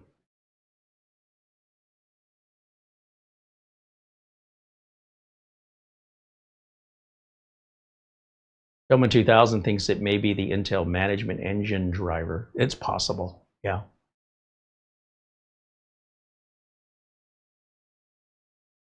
David Graham said, did you check your Wi-Fi connection download speeds to make sure that you're good? I did not, no. All I can tell you is that I just let it run. Like I said, I didn't really care. We have other computers in the building, and none of those computers were exhibiting any symptoms, so I really don't know. And that ship has sailed, it's gone. It's like crying over spilled milk. It's too late now. It is what it is. But if I were, if I had that scenario rear its ugly head again, I wouldn't do it any differently. I think if you have just one computer acting slow, there's no reason for you to think there's anything wrong with your network if everything else on your network is fine. Now, if I was waiting for this to download, so I went to use another computer and that one was slow as well, then I would adjust my diagnostic technique. But when everything else is running like it should, and that's the only one that was running slow, I don't know if it's Microsoft Server. I don't know if it's something in the config from Minisforum, and I don't care. Again, there's so much impatience in the world. It astounds me that people will wait in line for anything anymore. Like if I ever see a line of people like at Disneyland waiting 90 minutes to get on a ride, it kind of warms the cockles of my heart that they're forced to wait and they're choosing to do that, because I'm not waiting in a line for 90 minutes. We just live in a world of impatience. We just need it done. We need, at least in the world I live in. In Phoenix, everything is go, go, go. Maybe if I lived in the country somewhere, life would be a little slower. But, yeah, we're just trying to get her done. That's a fair question, though. It never even occurs to me to go down that road, just because of the environment I live in. It doesn't really benefit me to know that. Just get it done. Whatever it takes, get it done. Get it done right. So in my case, because we weren't live anymore, I just left it on. We went out to dinner. I thought for sure it'd be back by the time we got back from dinner. It was still only at like 10%. So I just went upstairs, watched some YouTube videos. I don't know. I think I watched the football game. I think when the football game was over, I came down and looked at it. It was done. What do I care? I mean, let's just assume it installed really quickly. Then I shut the unit off and went up and watched the football game. What difference did it make? The only difference is when I turned it off. Yep, I'm not waiting on it. When I'm live and I'm staring at it, that's torture. That's a different scenario. And we can't go around messing with the router and the Wi-Fi while we're live, or it interrupts our live connection. And then, you know, everybody around the world watching us then is affected by that. So we're dealing with a live wire, okay? Once we're not dealing with a live wire anymore, then you can just let it self-heal, or you can pursue it if you want to. I'd rather watch the football game. Okay. Let's see. What else do we have in the chat?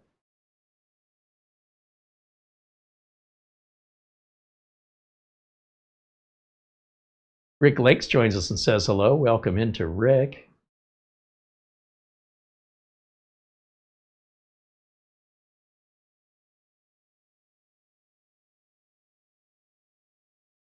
Do you know Windows 11 26H1?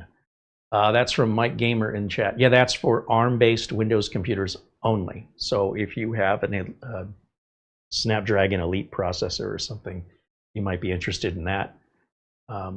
Even if you do, you probably won't even notice it. But regardless, you know, certainly well aware of it and who it's for, and has nothing to do with the majority of Windows users. And those who have Snapdragon processors are probably aware of it. Rip City Raider renews membership, now a member for 33 months. Thank you, Rip City Raider. Thank you for renewing membership here. Jojo says, do I recommend having BitLocker on or off? It's really up to you. It's your choice. I personally never enable BitLocker. I would only enable BitLocker if government regulations require me to do so under punishment of the law. So in other words, if I was working at a hospital or a financial institution where there are government regulations that strictly guide legal requirements to have it. If it's not legally required, then I don't want it. But that's just me. I can only speak for me. What you want is up to you.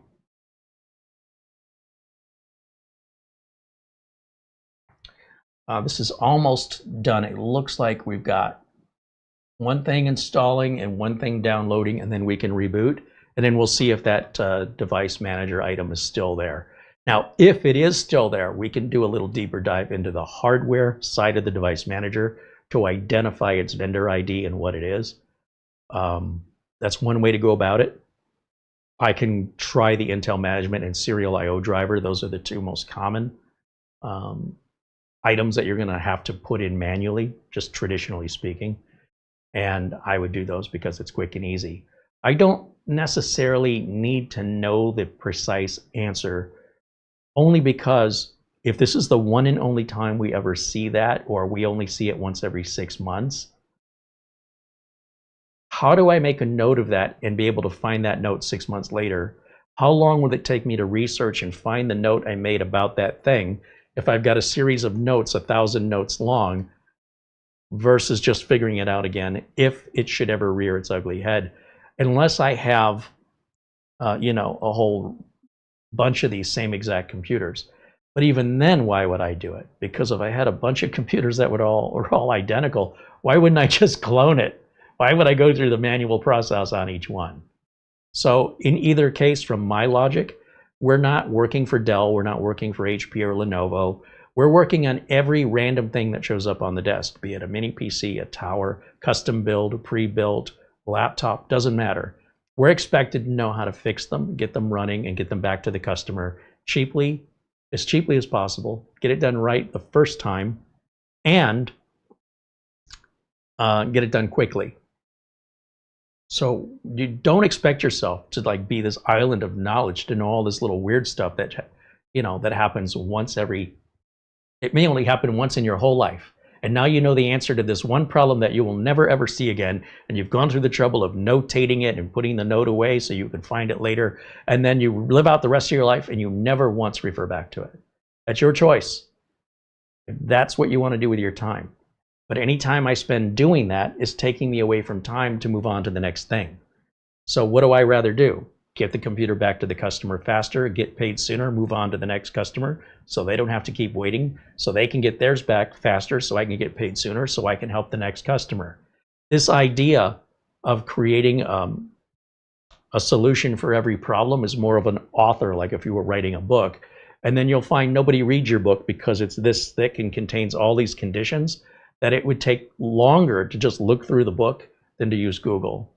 And that's assuming you would even have to reference the book in the future. So I don't really care too much about what it is. I'm a little surprised it is there, but I'm not worried about it. It's more of an annoyance. I'm a little annoyed. And I just want it to go away, and I don't care which driver takes care of it. It doesn't matter. And maybe because I didn't reboot, other than those 2 times, I don't know. I really have no idea. That should not have happened. I think I did something. I think I missed a step somewhere, but either way, it should be okay regardless.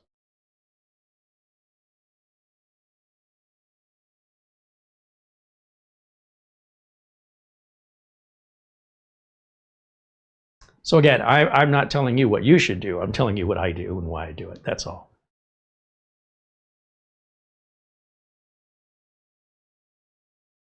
Bill Stott said you could ask Copilot. Yeah. I mean, we're going to have to give Copilot a little more information, like the vendor ID. But you're sort of anticipating problems instead of anticipating fixes. And I see this a lot on the internet, that before we give the computer a chance, we're already trying to fix it. It's almost like helicopter parenting, where you won't let your child do anything on their own because you don't trust them. And you're going to have a child that's very insecure and very dependent on you for the rest of their lives. If you want that child to grow up to be independent and not only just survive, but to thrive without you, you need them to, set them off and let them figure it out. Just as much as it might just kill you to not show them, sometimes it's best to let them take their own path and figure it out their own way, and they will come to you if they want help. But if you never trust them and you never allow them to figure it out on their own, and you're too impatient for it, that kid will be dependent on you their whole life. They'll be living with you forever.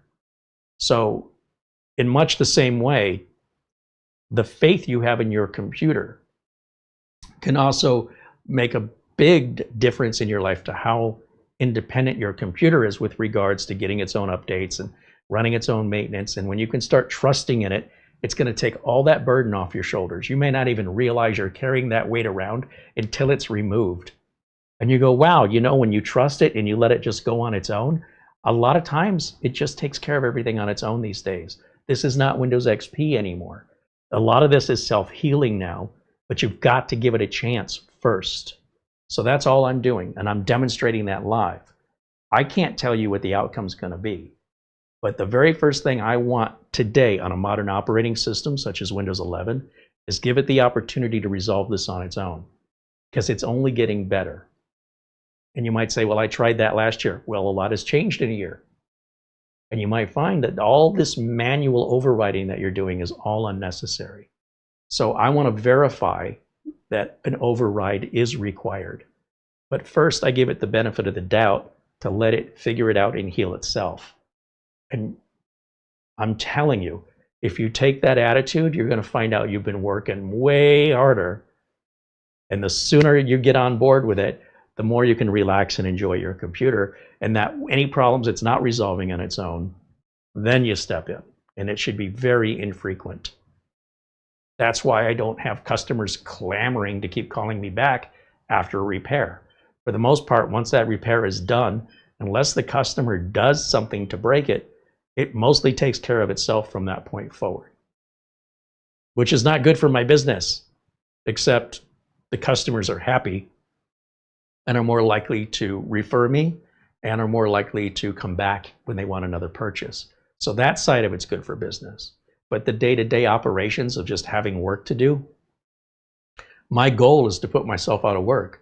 My goal is to fix everything so there's nothing left to fix. But I will say, how I fix computers today is very different from how I fixed computers in the 90s, because we used to have to do everything. Now you can kind of lean back, and for the most part, Windows pretty well takes care of itself these days. If it didn't, then people wouldn't be like, I can't believe I have to put drivers on. Man, I can't believe Windows does so much with drivers now all by itself. You and I are on two different sides of the street here. So the fact that I have to put a few drivers on is like nothing compared to what we used to have to do, which was you had to put every driver on every time with no exceptions.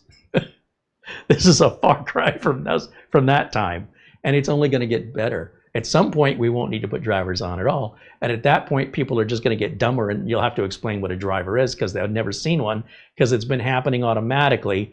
And now you'll be like talking to a 10-year-old and explaining what a driver is. So this is the problem when technology really takes care of itself, then the knowledge necessary to fix the technology isn't needed. So you'll have entire generations of people growing up having no idea what the hell you're talking about or why, because you just sound old to them. And around the world goes, right? It's crazy.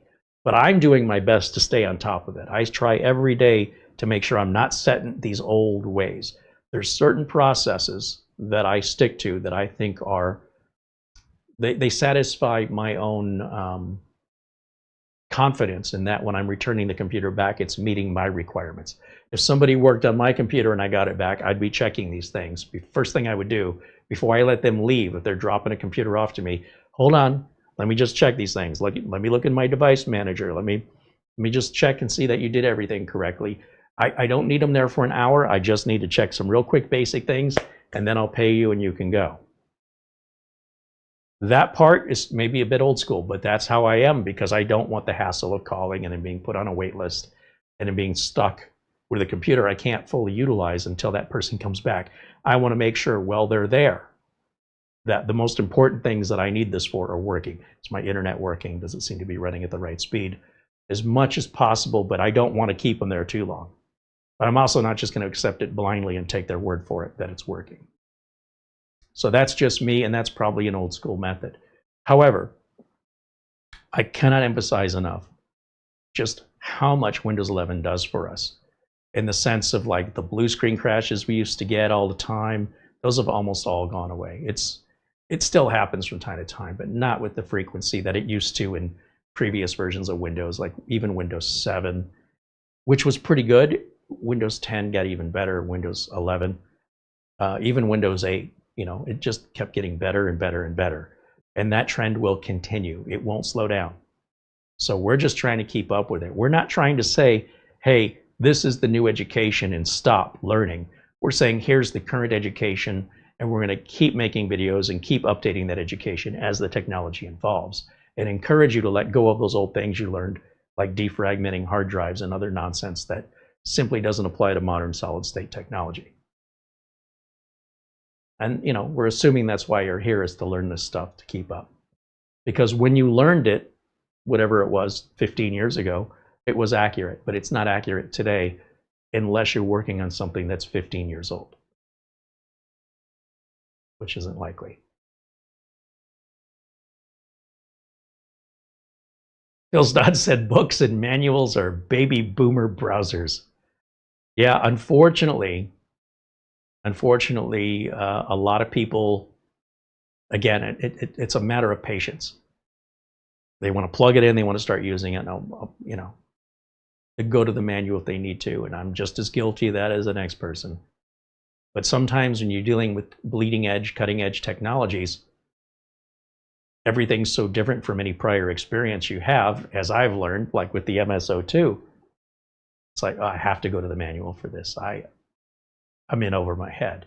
It's sort of like you could be a great swimmer, but you get into some really high, rapid water, and it may not matter how much experience you've got as a swimmer. You're going to need some help. you're going to need a flotation device or something, or somebody to come in and help you. Literally getting in over your head. Too much confidence, oh boy, that is a big humbling experience that will rear its ugly head when it's needed. So think of those documentation or manuals as those flotation devices for the overconfident. Guilty. We're just about done with the update here, and then we'll reboot and see if the device managers made any difference. Also, let me go full screen, just because I can't quite see some details here. Oh yeah, we're at 95%. That's just about done. And then down here, I'm just looking. Notice that the Intel driver and support assistant got installed. One of these things, maybe it was the display driver. We did not put that on there. This came from Microsoft. And I'm not complaining about it, but it's like, I'm looking at it and I'm like, where did that come from? So be aware, if you notice this in your system tray after visiting Windows Update, which of course would mean you have an Intel system and not an AMD system, and you're like, where did that come from? Do I have spyware? No, it's real. And I'm happy to see it's being distributed now for those who don't know otherwise, because if you have an Intel system, it won't hurt to run this and just make sure everything's up to date with any Intel drivers, but it won't do your chipset drivers. It'll do your network card, your Wi-Fi card, your graphics card. But other drivers from Intel, you still have to manually go and get. All right, 97%, just about there. Okay.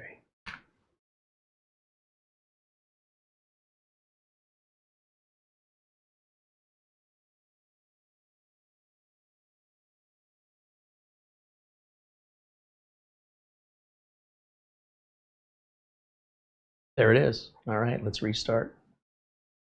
And again, I'm super anxious when I restart to see if that device manager issue is still there.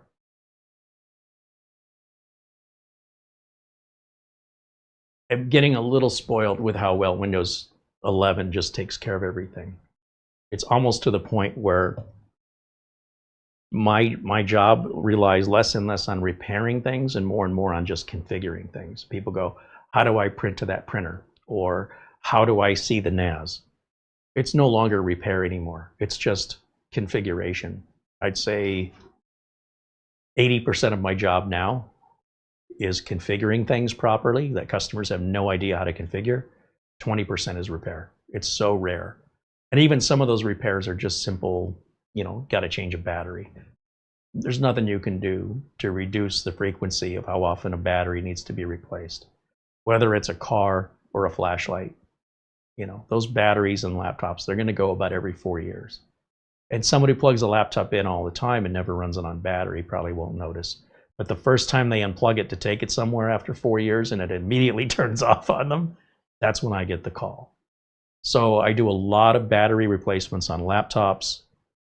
That would be probably the most common repair I do today in throughout 2025, 2024. And then other repairs are coming in from computers that are just really, really old. Something that's Windows 10, something that's not Windows 11 compatible that they put Windows 11 on anyway. Those are often computers that come in for repairs, and usually the fast, cheap solution is to say it's time to replace it. I mean, if I was looking out for my own profit, I'd sell them the repair, but I wouldn't be able to sleep with myself. When the repair is going to take longer and you're still going to end up with an old, obsolete computer that still has limitations and is likely going to fail again sooner rather than later due to its age, the older it gets, the more likely and more frequently it's going to have component failure, whatever. Fans, power supplies, whatever it is. Even the drives themselves. So at some point, if it was never Windows 11 compatible to begin with, and they want a fast, inexpensive solution, it's often cheaper to just get the computer replaced, which should have been replaced years ago anyway. Now you've got the excuse, you've got a new warranty, and you've got a massive upgrade in CPU, power, performance, RAM, storage. Yeah, for a fraction of the price, and you can have it instantly. You don't have to wait for a repair or hope that the repair was done correctly and have to keep going back, even under warranty, for the repair to have to get correctly diagnosed. So it's just a big time and money pit that, you know, once a computer reaches a certain age, my strongest recommendation for clients is to just replace it. Now, some clients go, look, I don't care what you think I should do. I want it worked on, and I don't care if it's going to cost me 3 times more and take 3 times longer. I want you to work on it. I'm okay with that. I just don't want the customer upset with me when they realize they could have bought a new computer, had it the next day, and spent less money. But if they know that and they still want me to fix it, I'll happily take your money if you insist. No problem.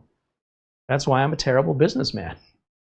All right, we rebooted. Let me jump back over to the device manager and see if that helped us at all or if made no difference. It's all there. See that? I told you, Windows just fixes itself if you just give it a chance. So what was it? Who cares? What difference does it make? It's like somebody spilled milk yesterday and you're still trying to figure out how it happened. That's been cleaned up. We've all moved on. Let's keep going. Don't hold yourself back like that. That's what I would say. Let's go back to Windows Update one more time. Also, remember, we never entered any product key. It never asked us for one. It didn't ask us if we wanted Home or Pro because the product key is already built in and it already has been activated from before. So if I type in the word activation, go down here to see if Windows is activated, it will now say we are active. And I don't know when Microsoft added this, but it'll give us the last 5 digits of the product key, which I don't understand what good that is. If you never have to use the product key again, what's the point in showing us this? I don't understand. But I noticed that the other day. I'm like, huh, that wasn't there before. Anyway, it doesn't matter. We never had to put the product key back in. And it automatically activates and reassigns the product key. And we did that without a Microsoft account, by the way. Let's go back to Windows Update, and we'll hit download and install. Sometimes you'll have a couple failed updates. Again, Windows 11 self-heals. That's normal, nothing to be worried about. Now, if you start seeing the same update trying 3 or 4 times, that's very unusual. That would require some help. I almost never get that request. Maybe once every 100 days, somebody will have that problem. Just some random person somewhere around the world reaching out to us for help. I never had a client with a problem. It just comes from people online, and Lord knows what maybe modifications they've done to their computer that makes it different from everybody else, but they're now suffering those consequences. And it's likely a change they caused themselves by watching some content creator suggesting they do something they shouldn't have done and said, oh, that's great. And then, you know, it could be 6 months or a year later, now they're having a weird problem that we've never seen before. And that's because they did something to their computer they've long since forgot about. In most cases, this is why it happens. And there's no way for us to know what they did. And they don't remember doing it. But if we tell them, like if there was some way we could go back in time, like if we had Windows Recall, and we could go back and watch what they did with their computer, then we can see the point where they made the change that ultimately weeks or months later caused this problem. And they never associated those two things. But nobody wants Windows Recall. God forbid I might see what caused your problem. So we're just going to have to accept we're never going to know because you don't want anybody to know. So people have to make up their mind. It's crazy. It's a crazy world. I want this information, but I don't want you to be able to provide that information to me. Okay, well, good luck with that. All right. If there's any other questions, again, I'm happy to take the time. I think right now we're pretty much done with this. We do the Windows updates. This is a clean install. Device manager's good. Activation's good. It's pending a restart right now, right? So we can do a restart. Yep. So we'll hit restart now. And when we go back and check for Windows updates, that's all going to be cool. And see how much faster that was than it was on Friday. So was that Windows servers being slow? Was it something in our config? I don't know. I don't care. Doesn't really matter, does it? You can go either route. Be patient, let it finish, or just do a wipe and a reinstall. There's no wrong answer. It's your personal preference. Should I have Chinese food or Italian food for dinner tonight? There's no wrong answer. You have what you want. No one else has to agree with you. Mark Leibowitz joins us from Chicago. He has a computer repair business there in the Chicago area. He says, Carrie is singing the same song I've been singing to some of my clients for months, now with the added urgency of rising prices. Oh, about replacing older computers. Yeah.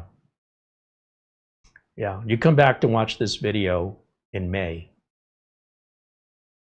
and you're going to see this price is an incredible value.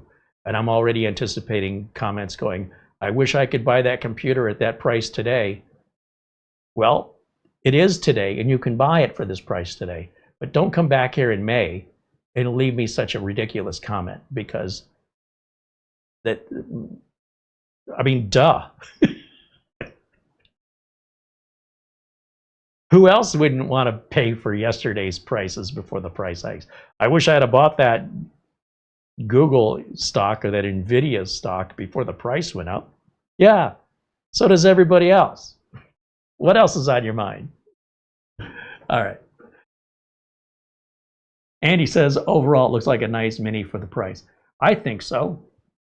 I mean, let's look at the specs on it. If we go back over here to full screen, for me, we go over to our system properties. So right click, go to system. Check this out. This processor right here, just in case you're curious, if we hit Control-Alt-Delete, we can go to the task manager and take a look at our cores running and how many we've got. Let's see, where is that?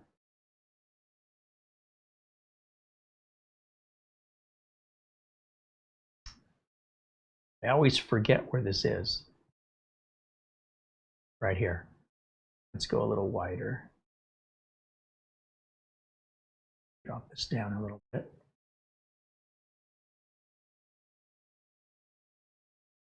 And is it the resource monitor I want? Here we go. So we look at the cores on the CPU.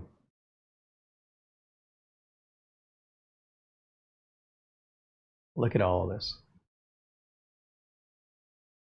For all of our cores. Memory usage. Disk usage. Overview.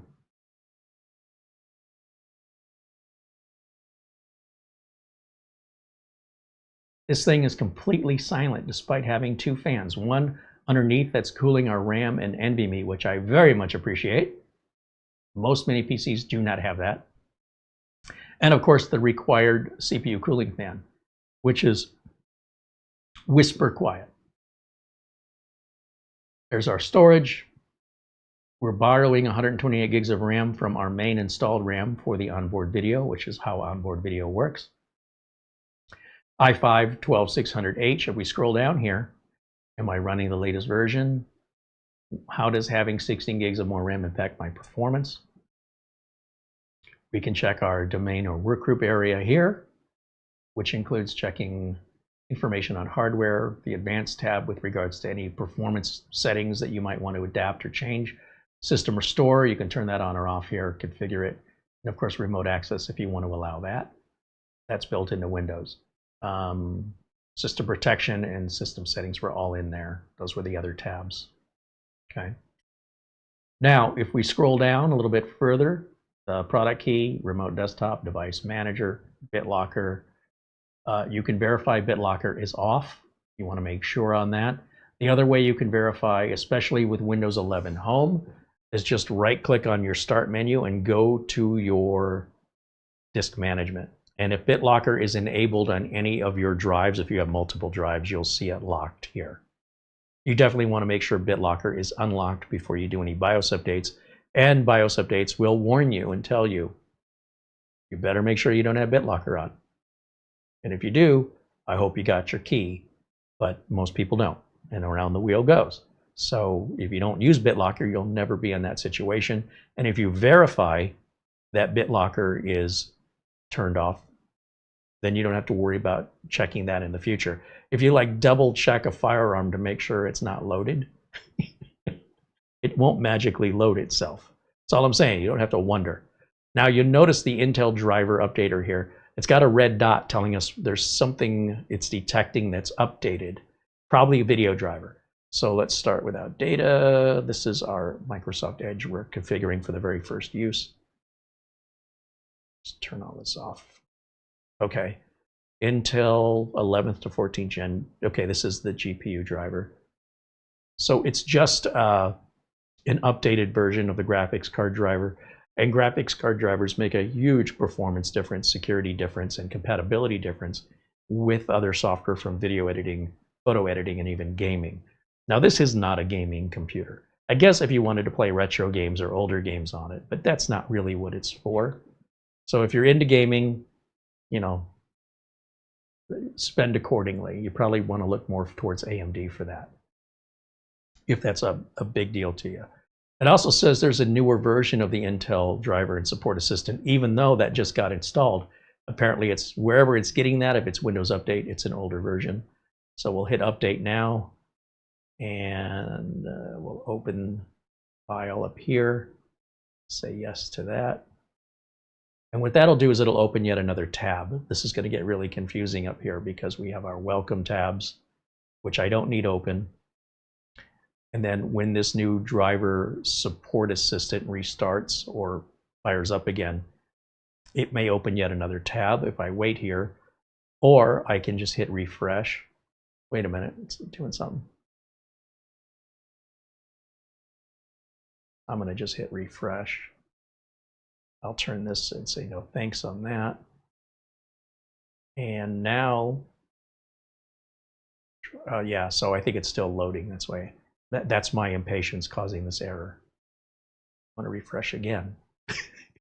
Because that's how you solve impatience. You know, when you push the button for the elevator and it's not showing up fast enough, so you keep pressing the button. Do you honestly think that elevator is going to show up any sooner? People do that at crosswalks. They'll hit the button to cross the street and nothing seems to happen, so they keep pressing it over and over and over again. Guess what? It's the first time you hit it, it puts you in a queue. You're not moving in the queue, and you're not starting over in the queue. No matter how many times you push the button, it won't make it happen faster or slower.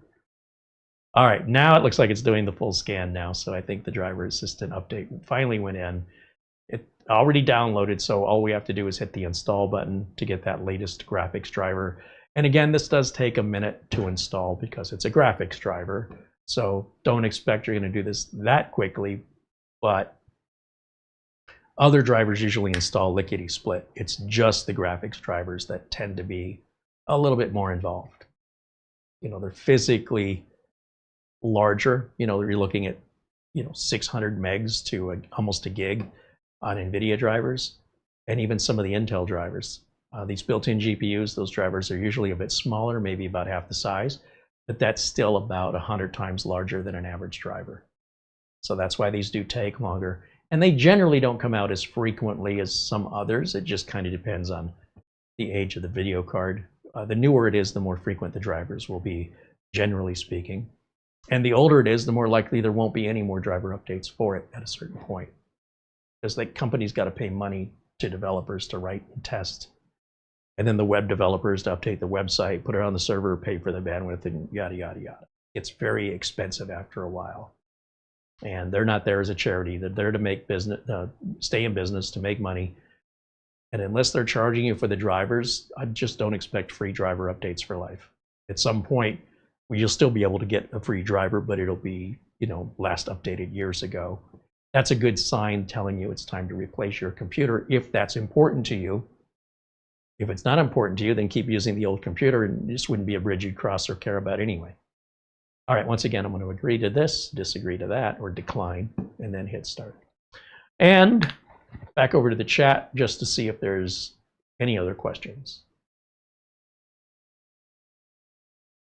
When you press the button in the crosswalk numerous times, it thinks way more people are waiting to cross. No, that's not how it works. There's a great YouTube video with a guy that works on streetlights, and he explains all of this in great detail.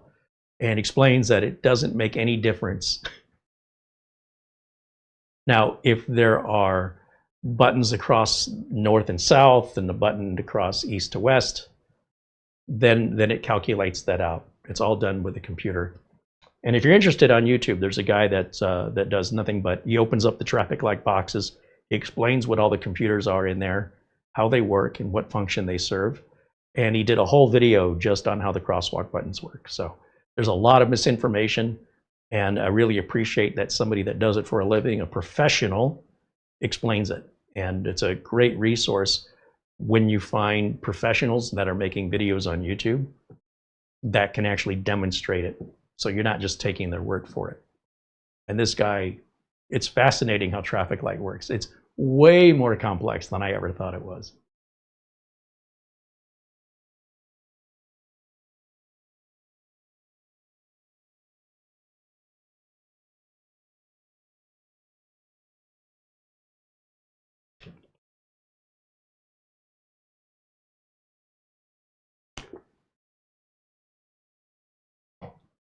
Jim Kenny said Intel is still updating 9th gen drivers. That's nice. Yeah, agreed. Agreed.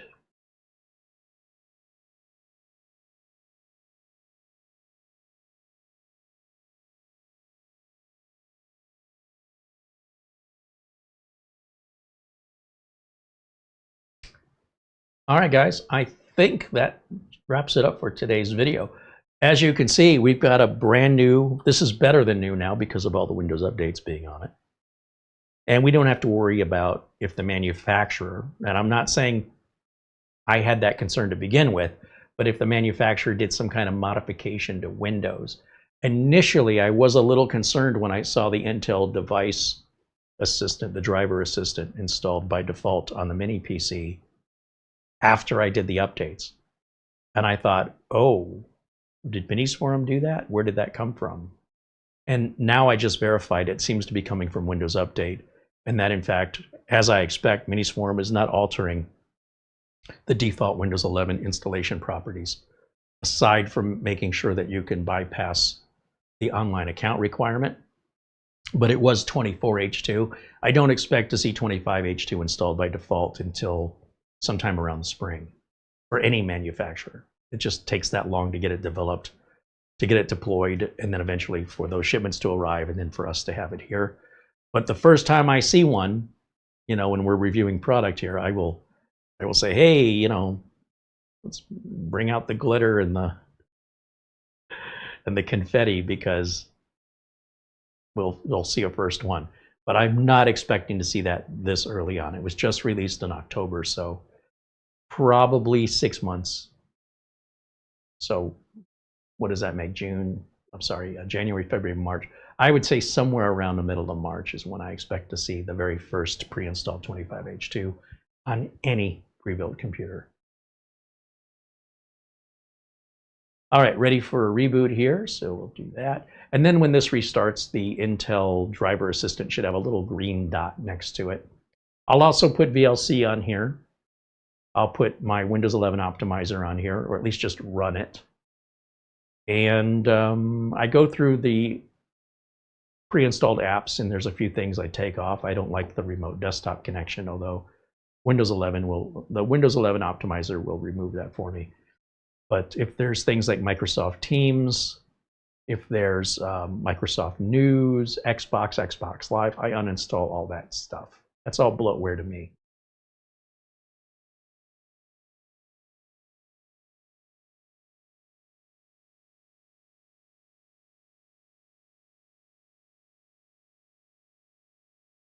Mark Leibowitz mentions if your house isn't getting hot enough, turning the thermostat up doesn't make it get hotter faster.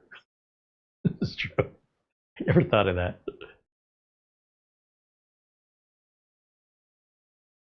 You know what's faster than an escalator? An Escanal. That's bad. Speaking of bad dad jokes, I was talking to Mitch the other day. He's doing well. We're trying to find an excuse to bring him back on the show, but we have nothing to do. I did get a computer today that is here for an upgrade that was shipped, and the box is making some noises that it shouldn't be making. I guess it doesn't matter. I mean, unless something's physically damaged, like the case, but we're going to do a full replacement. This is a computer I sold to a gentleman about 10 years ago, and I think the video of it is still on the channel. I think I filmed it. And they're not Windows 11 compatible. He bought 2 of them. So he sent me one, it arrived today, and the box is rattling bad. So I'm gonna, after the show today, I will make a video for this gentleman privately to show him the unboxings, and we can discover together what damage, what I'm hearing in there. Something seems to be broken.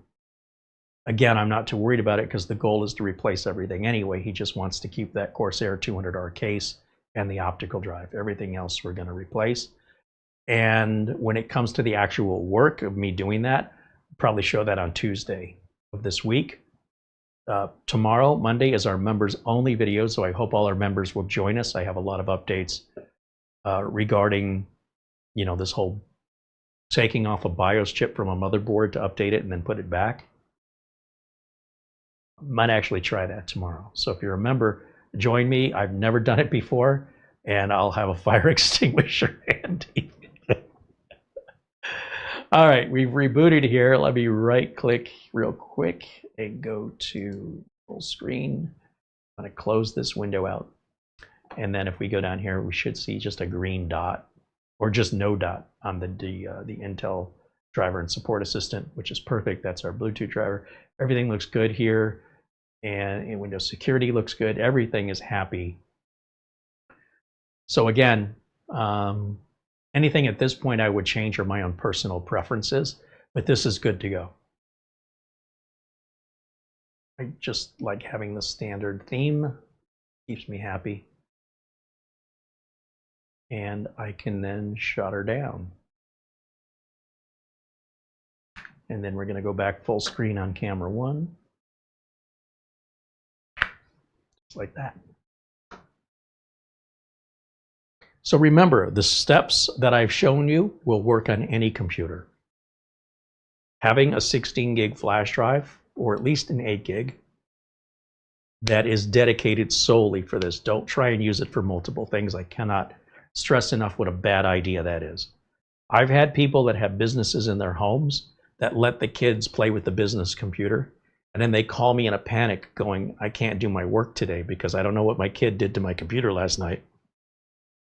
You know, they were playing a game and I let them, man, buy a separate computer for the kids that they can play games on, unless you don't care about your business. So I've had that discussion time and time and time again with home users, and you just can't let your kids potentially break or damage the tools you need to earn a living. If you do that, you have to understand that, you know, the decision you're making could have consequences you're not willing to have.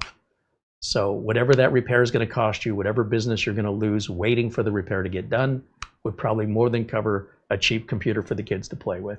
And never deal with that ever again.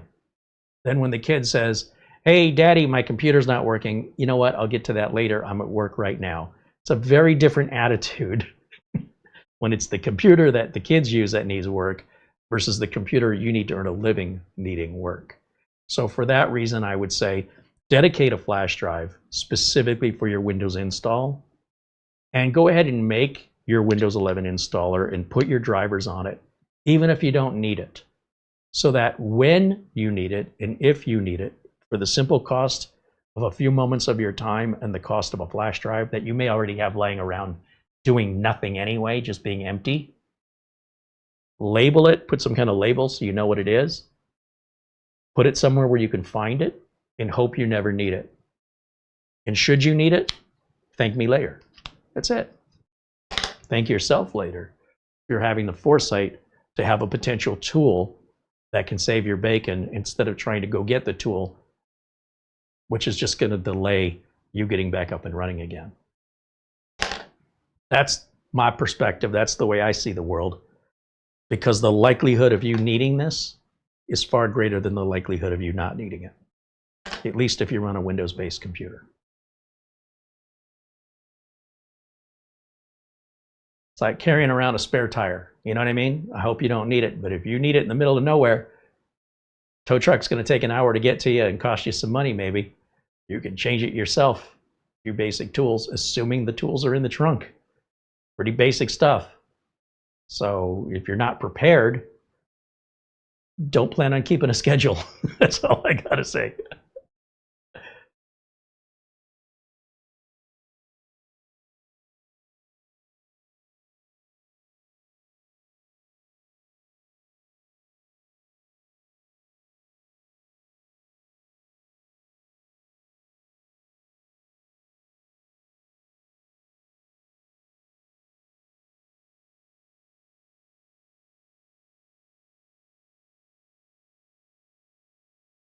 These people are still talking about the crosswalk buttons.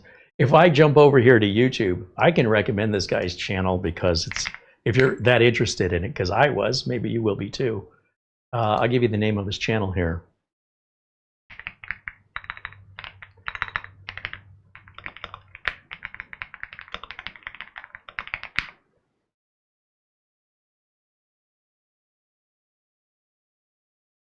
He's called the Traffic Light Doctor. And if we come over here to my screen share, this is the guy that does the work on the traffic lights. And on this search, I typed in how do crosswalk buttons work. It brought up the Traffic Light Doctor. And he goes through and, you know, this cabinet he's standing next to, he opens that up and he shows you all the equipment in here, as well as how it's wired and what it does, and demonstrates it. And you know, I really appreciate having the information coming from a professional, so then I don't have to wonder if it's true. And he's got a number of other videos on here to check out that, you know, everything for, well, I guess he's talking about burgers. And you can see he's an authorized repair person. And in the United States anyway, these traffic lights all pretty much follow the same technology. There may be some cities where things are a little different, but overall, what he's talking about in the videos I've seen have matched here in Phoenix. So there you go. It's more content you might be interested in that you can check out. And if you're looking for a little comedy, we got Merv the Cat over here. Merv the Cat is hilarious. I'm not even a cat person, but these are funny videos. So if you're looking for a little laugh, you can't go wrong with a cat video. That's been the rule since the day YouTube started, pretty much. All right, let me get back over here to camera one. And of course, a thank you to Mara, our channel administrator, for all the work that she does with our thumbnails and our video descriptions. Links and discount codes for the Minisforum M1 Plus are available in the show notes below. And, you know, I'm a big fan of Minisforum. I really am honored that they have chosen to work with us as frequently as they do, as they're an innovator in mini PCs. And I couldn't ask for a better partnership where I am very confident in their products and their value, that I've even sold a few of these to my own clients that I support. No regrets. No regrets. Same with our friends over at Nemo too. They've been fantastic. So we have well, we're very open-minded to any manufacturer that wants to send us items for review. There are certain manufacturers that when they say, hey, can we send you something? We're like, yes, please, thank you. And Minisforum is one of them. And that's not, I mean, if you've been watching this channel for a while, I ain't the easiest guy to impress. So you take that for whatever it's worth. We have a few more things from Minisforum to look at as well. In fact, I think maybe Friday we will cover right over here. They sent us their new Mini ITX motherboard that basically has mini PC parts, but you can build it into a traditional case and add a graphics card. And this is all sort of pre-built for you. You put your own cooler on here, and you put your own storage and RAM, put your own operating system, download the drivers as I demonstrated earlier, but for this motherboard, which is the BD895i second edition. And this is a, what is it? This is a Ryzen 9 8945HX CPU. It's a mobile CPU put in a non-mobile motherboard. It's a pretty incredible idea. And Minisforum showed they're going to have, you know, that really high-end AMD, what is it? It's Ryzen AI, like the 395 plus or 370. Those are only found in mini PCs, but at CES, Minisforum said they've got a motherboard coming out featuring that AMD Ryzen AI chip, which is supposed to be fantastic for gamers, but putting it on a traditional ITX motherboard so that you can build in your own, you know, you're basically building a computer, but all of the components on mobile chips, they're soldered in. So the CPU is soldered in. There's no other way for you to get that CPU. You cannot just go on Newegg or Amazon and order that chip. Only motherboard manufacturers that solder that chip onto the board can get those chips. And it's got incredible integrated graphics in it. So if you're into gaming, this is going to be some exciting times. Remember I said Minisforum innovates? You know who else is coming out with that? No one that I'm aware of. I'm sure any smart manufacturers will follow in Minisforum's steps. But that's due to be released, I don't know, sometime this year, hopefully sooner rather than later. And you'll be able to build your own mini ITX system. I mean, there's nothing wrong with a Ryzen 9. What did I say this was? I just saw it. The 8945HX is nothing to sneeze at. But that AI 370, 395, that's like a whole nother level for onboard graphics. And the idea that you'll be able to buy it as a mini ITX board, you just put your own RAM and storage and cooler on it. Oh, things are getting interesting. Remember I said things are going to get interesting this year because we're going to have to think outside of the box, given the price of RAM and storage and such. This way, these are typically sold without RAM and storage. When do you buy a motherboard that typically comes with RAM and storage on it? So this fits the mold for a standard motherboard purchase, except now you can get a CPU you couldn't buy before, unless it was already prepackaged as a mini PC. And then you're like, well, what if I want to put a GPU on it? Then you got to buy the dock. What if I don't want to buy the dock? Well, it's coming, and I'm super excited. And I hope that Minisforum won't be the only one who does that. I hope there'll be some competition in the market, but I think they're the only one at CES that had that at the show. So yeah, we've got that to look forward to at some point this year.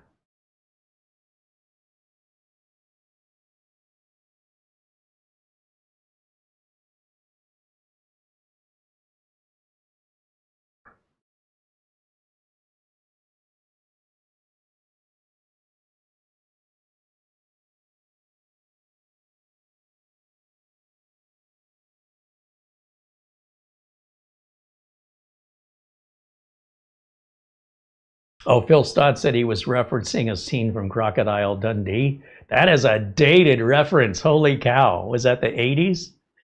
You're still quoting Crocodile Dundee? All right, fair enough. That's not a knife. This is a knife. I think that's the only thing I can quote.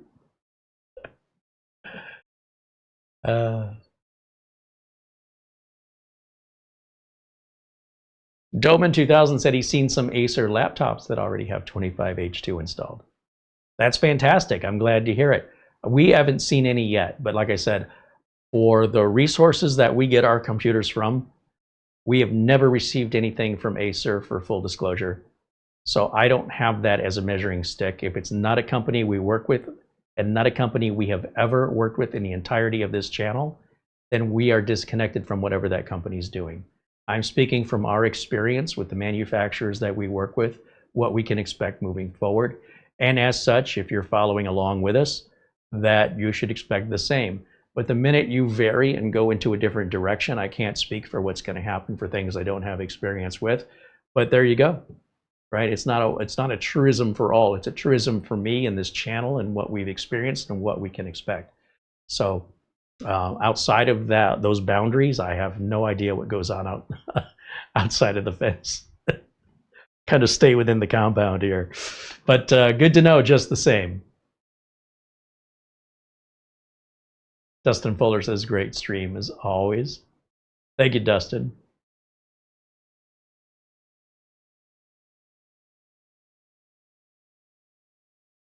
And yeah, and a super shout out again, if I haven't made it clear, thank you to Minisforum for sending this to us so we can review it.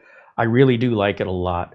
I feel like when you're in that position where you don't want to buy something temporary, we're not looking for the cheapest possible thing, but we also don't need anything high end that not only costs more money, but it may even be louder. We want something more in that big middle between ultra inexpensive and limited to ultra expensive and expansive and complex. In that middle, you're going to have your i5, your Ryzen 5s, and at the upper end of that middle, even the 7s. But when you start getting up to the upper side, the top of what I would call the mid-range, the line can get blurred in price and performance and noise, and suddenly you're, is it now a lower end entry-level high-end computer, or are we at the high end of the mid? This is the middle of the middle. This is not the low middle. This is not the high middle. In my opinion, this is smack dab right down the middle. And I think for what you're getting for this price, you can't beat that. And for most average ordinary folks, it's more than enough computer for the next 8 or 10 years. I'm predicting that. However, if you're a gamer, all bets are off. If you're video editing and you're expanding your video editing to get more and more complex as you grow your skills as a video editor, you may quickly outgrow this. But if your video editing is pretty, 1080 basic, you're not doing a lot of overlays and a bunch of transitions, and you're not making 3-hour-long 4K videos, this would probably be more than enough. Indefinitely until you change what you're doing. Maybe you get a new 8K camera. This will still do it, but it might start taking longer and longer, and you might not have the patience for it.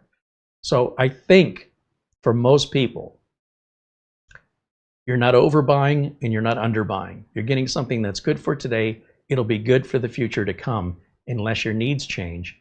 And you're under the $500 price mark for the most part, at least right now in January of 2026. This is likely going to hit $600 or $700 by summertime. So I want you to be prepared for that.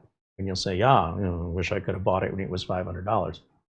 And they do have a cheaper version of this, like I said, with half the RAM and half the storage for about $100 less. So you can always upgrade it later too. The RAM is not soldered on and the drive can be replaced. So if you want to get it cheaper, and then next year when prices go down, hopefully, for RAM and storage, you can upgrade it at that time. So you have options here, and know that as we move forward this year, prices are only moving one direction, and it's the wrong way. If you hesitate, it'll cost you more, unless you don't plan on doing anything until 2027. And even then, I can't say if it's early 2027, late 2027, I don't know. We'll find out together. It's hard to predict supply and demand and how they're going to move forward, but we do know for the immediate foreseeable future, the demand is outweighing the supply, and that isn't predicted to change this year. It's only going to get worse. Demand is going to grow higher as supply goes down further. There is nothing better for sales than to tell somebody they can't have something. The minute you tell people they can't have it, the sales will go through the roof. And evidence of this, does anybody remember New Coke? So when Coca-Cola said you can't have Coke anymore, and all we're making is New Coke, sales went down in the toilet. Just the worst sales Coca-Cola ever had. And Pepsi skyrocketed. People were upset at Coke, and they're going to punish them, and they're going to go drink Pepsi. Even if they weren't Pepsi drinkers before, they were angry. And Coke was watching the toilet flush all this money away, and they had to do something or they were going to die. That company was going to die. And they said, well, bring back the original Coke formula. And when they did that, they never saw greater sales in the history of the company. And when they asked the CEO, did you do this on purpose? did you intentionally do this to boost sales? And he said, listen, we aren't that smart and we aren't that dumb. They had no idea what they were doing. But yeah, you tell somebody they can't have something and now all of a sudden they want it. Please don't fall for that. If you've been fine with your RAM so far, don't suddenly feel like you need more now. That's ridiculous. This will all pass, just like finding toilet paper during the pandemic. It will pass, and it'll be all but forgotten, and you don't have to feel like you need to go out and hoard everything.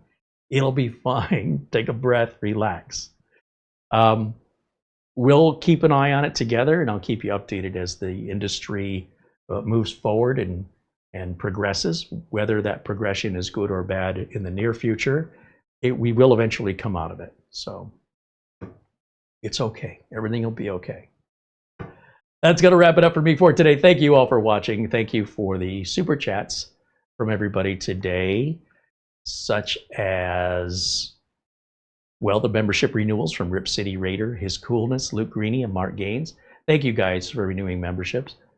Thank you as well to our friend Buster and Charlie Purdy for your Amazon gift cards during today's live show. And I'll just check one more time to see if I'm missing anything. Nope, we're good. And thank you all for hanging out with us, joining us in our interactive hangout. I hope you enjoy the rest of your Sunday. And for our members, I hope you'll join me tomorrow. Hope my hands aren't too shaky, because I'm going to do some very delicate soldering work that I've never done before in my life. And things might get real interesting real quick. All right. Thanks for watching. I'll see you all again very, very soon. Until next time, bye for now.